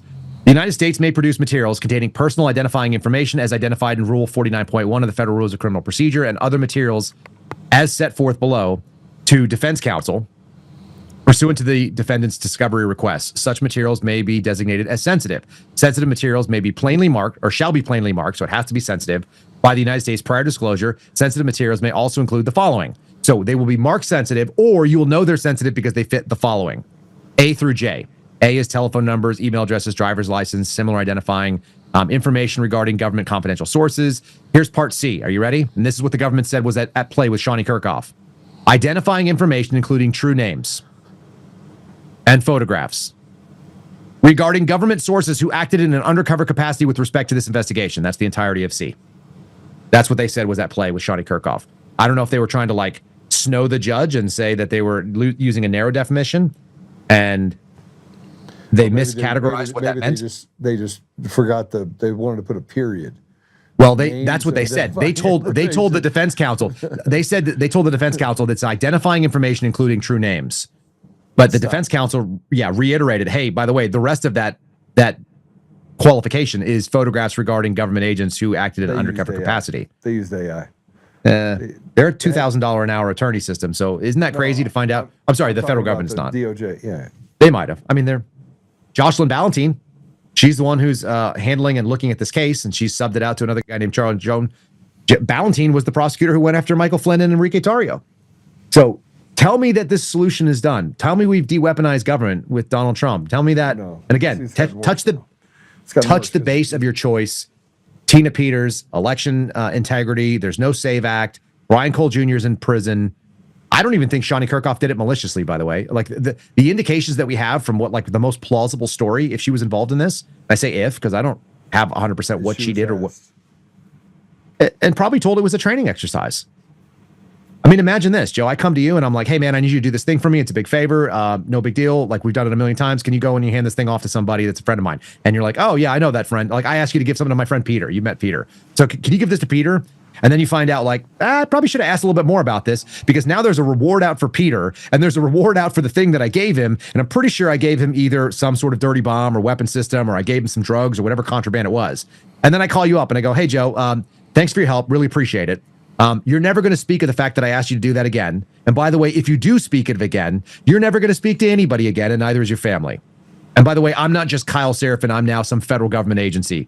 Fill in the blank, three letters you like. You just said that they, because I've seen them threaten, I've seen the government threaten people's families. I've seen it. I haven't, but I believe you. I believe you because we're living in a world where it's all upside down, and the government tried to say that you can't say this woman's name because it's her true name, and forgot the fact conveniently that it only matters if she was a government agent who was undercover. What the F are we talking about? Look, and here's the thing. It's just as likely that the federal government did a crappy job on making their argument and they can't actually argue that this is protected information. It's just as likely as that's true as she was an undercover and they accidentally let it slip. That's also possible. I don't even know if it's even probable. At the end of the day, we're dealing with evil people using basically the banality of evil. They're mildly intelligent and semi-retarded, doing things that they don't think are evil because none of them are the bad guy in that story. I promise you, none of the people that are involved in this think they're the bad guy. They think I'm the bad guy. They think you're the bad guy. They think Steve Baker's the bad guy. They think Brian Cole Jr.'s attorneys are the bad guy. How can you see that we're the bad guys? How could you even say that in good faith? Because you're not working with us, Joe. We're trying to accomplish the greater good as we understand it, because we're the good guys. And the other way they do it is they define themselves institutionally. You know how I do it? Because I watched people in the former agents group, the fags. I watched them do it too. They were like, I was in the FBI and I was a good person. Therefore, all of the FBI is full of good people. And if the FBI is doing something, they represent people like me who are good people. So if you're against the FBI, if you're against the thing that the fags say, then you're a problem. That's how it works. So I'm the enemy of people. Like, my former boss has come out and he calls me like all the like basement slug and a bunch of other shit. He's such a fat piece of shit. It's amazing that a fat loser who did nothing in his career is mad at me because I have a bigger social media presence, even though he's getting his federal pension. So he sits there and cries about Kyle Seraphin. Well, let's just see. When Kyle Seraphin worked for you, this is John Nance, my former boss, and he's on Twitter with like a minimal following. John Nance, my former boss, when he had an opportunity for me to work for him, which I was his subordinate, he gave me 3 awards, and he awarded me, and he named me as an excellent employee on the rating system. Excellent, whatever, standard, meets expectations, subpar, or like needs improvement, or whatever the hell they had. They had 5 levels. I was an excellent. I was the top. So when he had an opportunity to evaluate my work at a supervising role, I was excellent. Now that he's out and he's one of the fags, He hates you. he hates me because I'm pointing out that his former agency is dog shit, and he doesn't have anything in his career that he can hang his hat on. Like, this is the great work that I did. He's only got the reputation of the FBI. God forbid Kyle Seraphin throw turds on it, which, by the way, I'm throwing turds on a badge that's shiny, but it's made of turds. Yeah, no. At the end of the day, we've got to get to a place where we just throw these people out. I look at the Black Robe Regiment. I look at the creating an environment where we have vigilante justice. I look at all the things that through history, and I'm not saying that we're doing this.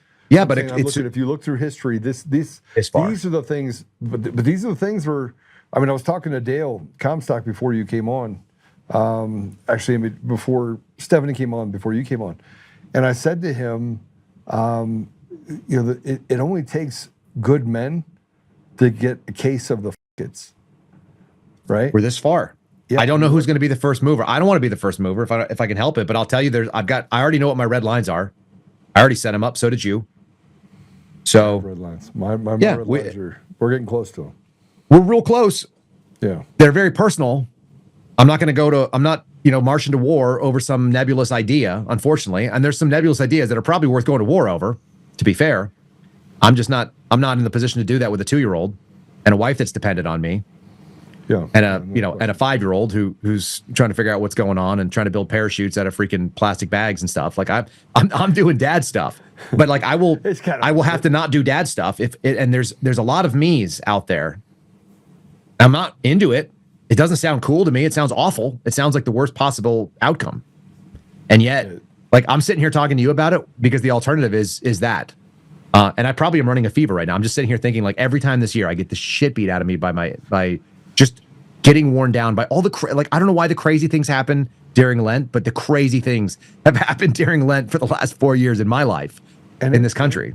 And the bad part is we sit here and talk about it. We can see it, smell it, touch it.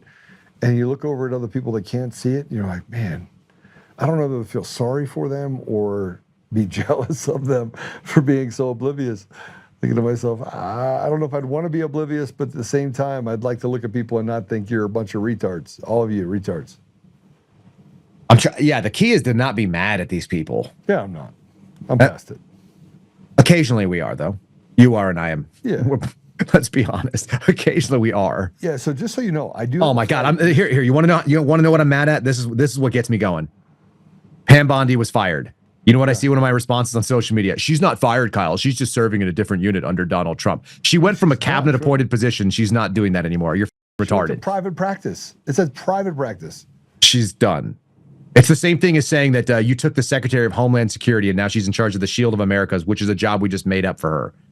If you're retarded enough to believe that somebody who got fired didn't get fired, it's like it's the old joke, of how to say it. It's like we're not picking up your option. We're going in another direction, right? Like there are all these we're expanding and your department is not, or whatever. Like call it whatever you like. You could say a nice version, downsizing, sorry, laid off. They're all the same. You're fired, Bob. Clean out your locker at the club. Take all your shit. Like, you don't work here anymore. Premises without somebody escorting you around. It's kind of like what they did with me. Like when they claimed that they didn't fire me, but they took my badge, they took my gun, they took my security clearance, they took all the things that would allow me to get back in the building. They took my car keys, they took my body armor, they took my guns and said, you can't come back in here anymore. By the way, you still work here. We still want you to be one of our team, but we're not going to pay you anymore. And by the way, you can't tell anyone you're on our team and you can't tell anyone you work here anymore. I don't know how much more you can fire somebody than firing somebody. They fired Pam Bondi, and I got people like this.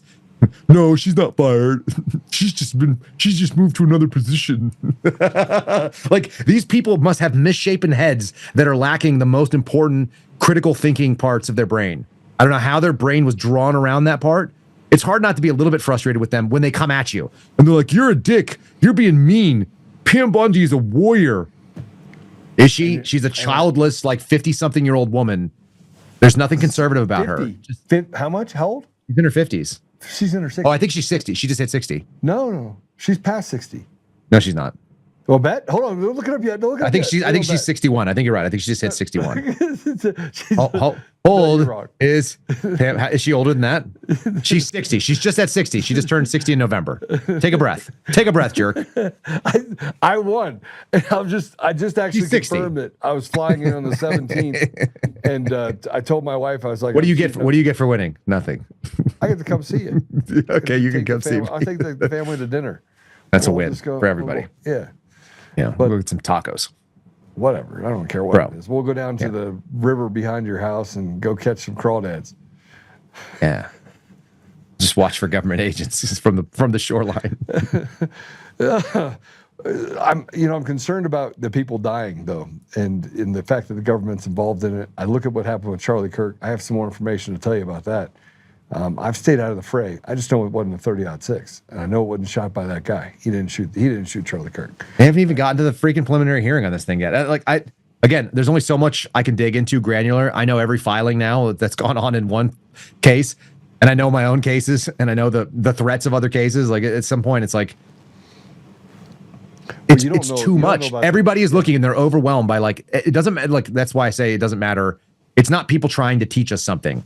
It's that the truth has basically reached escape velocity. There's no way you can contain it. If you want to find it, you can see it. And if you want to believe that Pam Bondi wasn't fired and she's now just serving in another role, then you can find that too. You can go and turn on the Fox News and let it lullaby you to sleep. You could be a dipshit. There's plenty of people that don't know what's going on and they're fine. And I again, I agree with you. I'd almost be jealous of them, except would you really want to be that ignorant and live in the world knowing that there was an alternative? Yeah, I just, the part of me that wants to be ignorant is that doesn't want me to be ignorant is the fact that I want to be prepared for when they come for my kids and come for other people around me. The ignorant part is just being able to have that non-dulled conversation, knowing that every time I turn around, I don't walk outside my office or walk outside my house. I don't let people get close to me. I had somebody that walked up to wanted to shake my hand. I was like, I don't shake hands. Right? But I have to do that. I mean, I literally have to do it. I have to look for micro expressions. I go through now and I run wheels. So like in a crowd of 50 people, I can pick out the person that's going to be aggressive. I do things now that I don't want to have to do. I don't. Yeah, but that was all men for all time when the world was scarier. The world's been nice for a while. That's nice. It's not going to be nice soon. Yeah. I think. And that's not me wishing it. That's just me recognizing that you might as well figure out your skills. I got 4 Fs. You got 4 Fs? 4 Fs. Faith, family, fitness, firearms. Those are the 4 Fs. Yeah. And you could add farming in there if you have the space for it.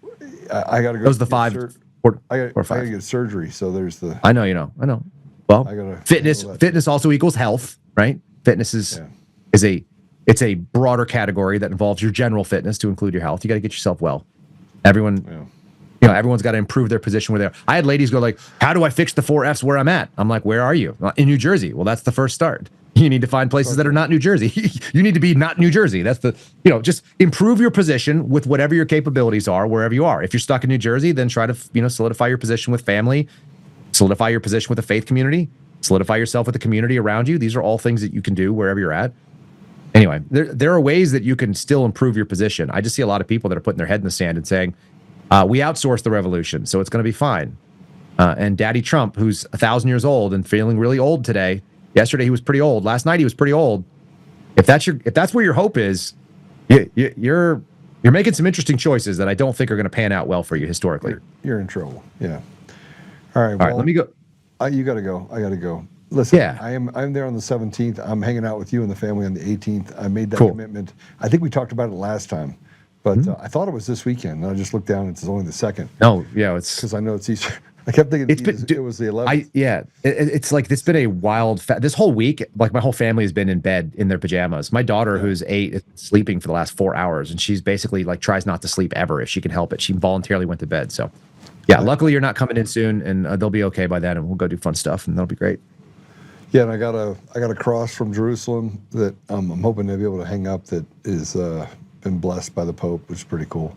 That is pretty cool. Yeah, it's gonna be great. It's gonna be a great week, even with all these challenges. Even with the challenges, we still have to say that we're in one of the most blessed environments and times. I mean, look, you and I are talking on the internet. We're talking through satellites or whatever the hell we're talking through. Right. And we haven't been in the same place. We haven't been in the same place since Las Vegas in January, but we've seen each other a bunch. Like that's not bad. Yeah, and here's the other thing. I want to be in a place like Montana. We buy out like a bunch of land, put a bunch of houses on it, build like a community, raise our own food. Yeah. Right. Go shoot shit. We can't call it Zorro Ranch, but we could call it some other hero ranch. Whatever. Too soon? Hey, we can call it Jesus Ranch. It's called Jesus Ranch. Lone Ranger Ranch. Lone Ranger. There you go. Lone Ranger was the white version of Zorro. I just want people to know that when they come on the property and you have these secret traps, you have these little buttons where it drops and they get stuck with these. Yeah, punji sticks and stuff, and like toe poppers. Like, bro, I got a whole list of shit to buy. My perimeter security is going to be very unsettling for people. Little napalm. Somebody listen. This is kind of sad. Somebody made a like a meme, and it's a Claymore mine, and it just says "front towards faggot." I just don't feel like. But we'll have it say "front towards feds" or something, and he'll just. We need. We'll do some Tannerite versions. So when I was younger, we used to have in school, you weren't allowed to say faggot. So, so I came up with a 3-letter word for FGT. So I decided I was going to bring it back. I haven't done it since college, but every time somebody says something that's stupid, I go, "Okay, FGT," right? They're like, "What is that?" And then somebody's like, "He's calling you a faggot," and I'm like, "That's like not what I'm doing." I just said FGT. Yep. If you FGT. Go listen to Coffee. Who does the really great? It's Louis C.K. does a really great on the word. He riffs on these words that you're not allowed to say that he loves, and it's really the best. I had a team sergeant when I was in the Air Force make us watch Louis C.K. and he said, "I'm going to call you guys faggots when you deserve it, but I want you to know what I mean. This is what I mean." And he made us watch this like 8-minute freaking stand-up skit. It's outstanding. It's so good. And he's right. And by the way, since I've shown my wife that, which was probably 15 years ago, she says it too. So, all right. So my children are going to end up with like the worst mouths, and I do actually feel a bit guilty about that. I'm glad you said that though, because I say retard all the time. Mm-hmm. So this woman calls me and said, "Joe," and I'm like, "Hey, how are you?" She's like, "Joe, I'm really mad at you." And I'm like, "Why are you mad at me?" She goes, "I have a special needs son, and I'm really upset that you would use the word retard." And I was like, "Well, do you call your son retarded?" What's wrong with you? She goes, "No." And I was like, "Hey, yeah, so what does that have to do with me?" So you don't call him retarded? And like, "No." And I go, and I didn't call him retarded. She goes, "No." I was like, "So if we're not going to call people who are special needs retarded, I'm taking the word and I'm going to use it for stupid people." And Listen. Let me help you. I'm going to give you a faster and a quicker and a more understandable version of what you just said, because I've done this with a lot of people. And I had a couple of people, "Kyle, stop saying retard." It's like, number one, you don't control me. You don't pay me. Listen, when I use the word retard, it's short for retardation appropriation. These are people who are not actually retarded that have decided to act like retards and take on the behavior of retards.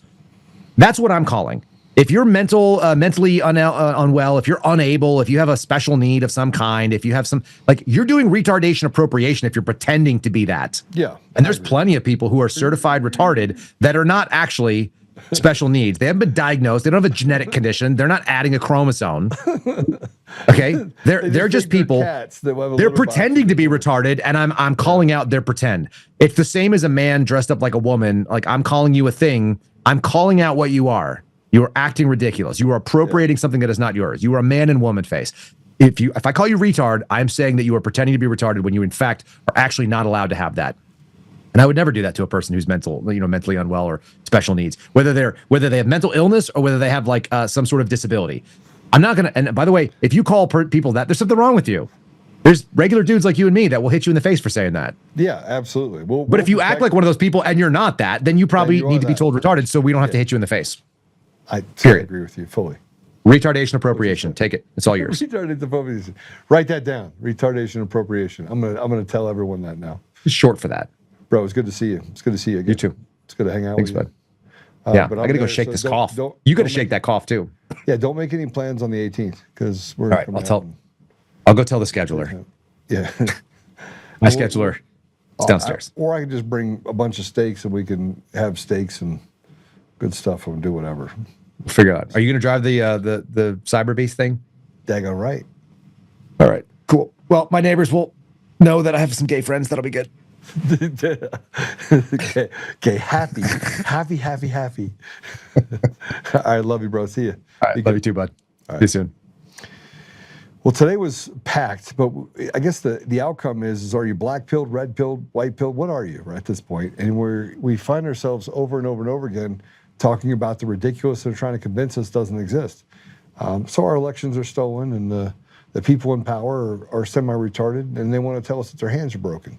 But until they're not. So they can go in, bomb the shit out of a couple of countries and do so in the interest of democracy. And they can stand up behind things that are, on their face ridiculous. But when it comes time to doing the right thing, we always hesitate. And I think that's my biggest problem. So we'll get through it. But I got to go because in a half hour, I got to go have a meeting with the Central Committee and talk to them about why I should be the chair of the Republican Party of Colorado. And it's going to be an uphill battle. Restoring the state party is going to require a stakeholders meeting. It's going to require bringing people to the table that normally have not had a voice. And that includes all the county chairs and making sure that the GOP is laser focused on the people. How do we make our communities, how do we make our state, how do we make our schools, how do we make our children more apt to having opportunity, and how do we do it in such a way that we don't alienate the other people in the community? So it's a lot. But let me just tell you this: Apple Podcasts, Google Podcasts, Spotify, Pandora, iHeartRadio, TuneIn, and more. Pill.net, great place to be and hang out. You have obviously Rumble and YouTube and all those others, and then you have UntamedNation.com. I appreciate all the people that go there. And then obviously we're on X as well. You're the ambassadors of truth. You get to decide what we share. And so I leave it in your hands. And we're on Facebook. I forgot about that. Lots of different places. I'm going to pray us out. And then, again, let me know if I can do anything for you. Otherwise, go to honorboundusa.com. Go pick up a sweatshirt or something. All right. Father God, this is Holy Week, and I feel a little irreverent. So I just ask that you forgive me for letting it come through. I want to find a way to just be spiritually ready for this week, ready for Sunday. I want to be ready for the challenges you put in front of us. And so, Father, we're grateful for the things that you've given us. We're grateful for the talents that you've bestowed upon us. And we're grateful for the protection that you've put upon us in so many different ways. I can feel the pain, and I can feel the heat. I can feel the things that are coming in behind us at a rapid pace. And I can also see what's in front of us. And some of it looks exciting and good, and much of it is pretty scary as we look at the chaos that's being created by people who are just evil and betraying the very people they say that they're protecting. So, Father, I just ask you to give us discernment and give us faith in, not faith, but give us the ability to have courage and to stand in that courage and to do the right thing, but to set aside our petty differences and to find a way to come together as a people to fight against this evil that we can not only just feel, but we can see, literally see. So we ask these things, Father. We ask you to bless those people around us and to give us, just give us the ability to serve faithfully, Father. I say these things in Jesus' name. Amen. All right, I'll see you guys soon. Go follow Kyle, follow Stephanie, excuse me. And obviously you know where to find Dale Comstock. We'll see you tomorrow. God bless you.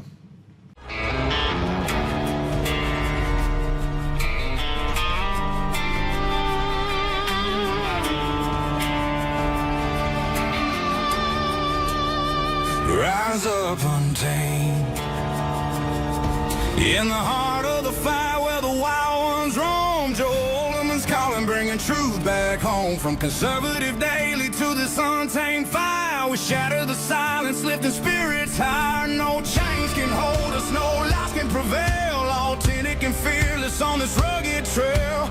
Patriots gather under stars and stripes. Untamed nation, igniting the night.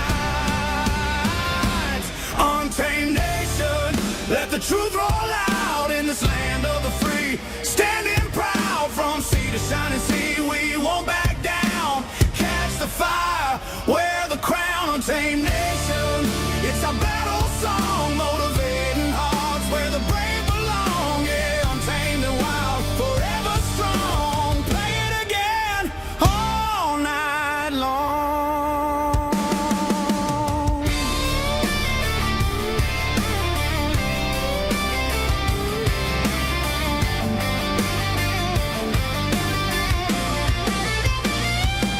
Break the mold, chase the real. No more games, time to heal. Joe's voice leads the untamed crew. Truth matters through and through. Untamed nation, let the truth roll out in this land of the free. Standing proud from sea to shining sea, we won't back down. Catch the fire, wear the crown. Untamed nation, it's our battle song, motivating hearts where the brave belong.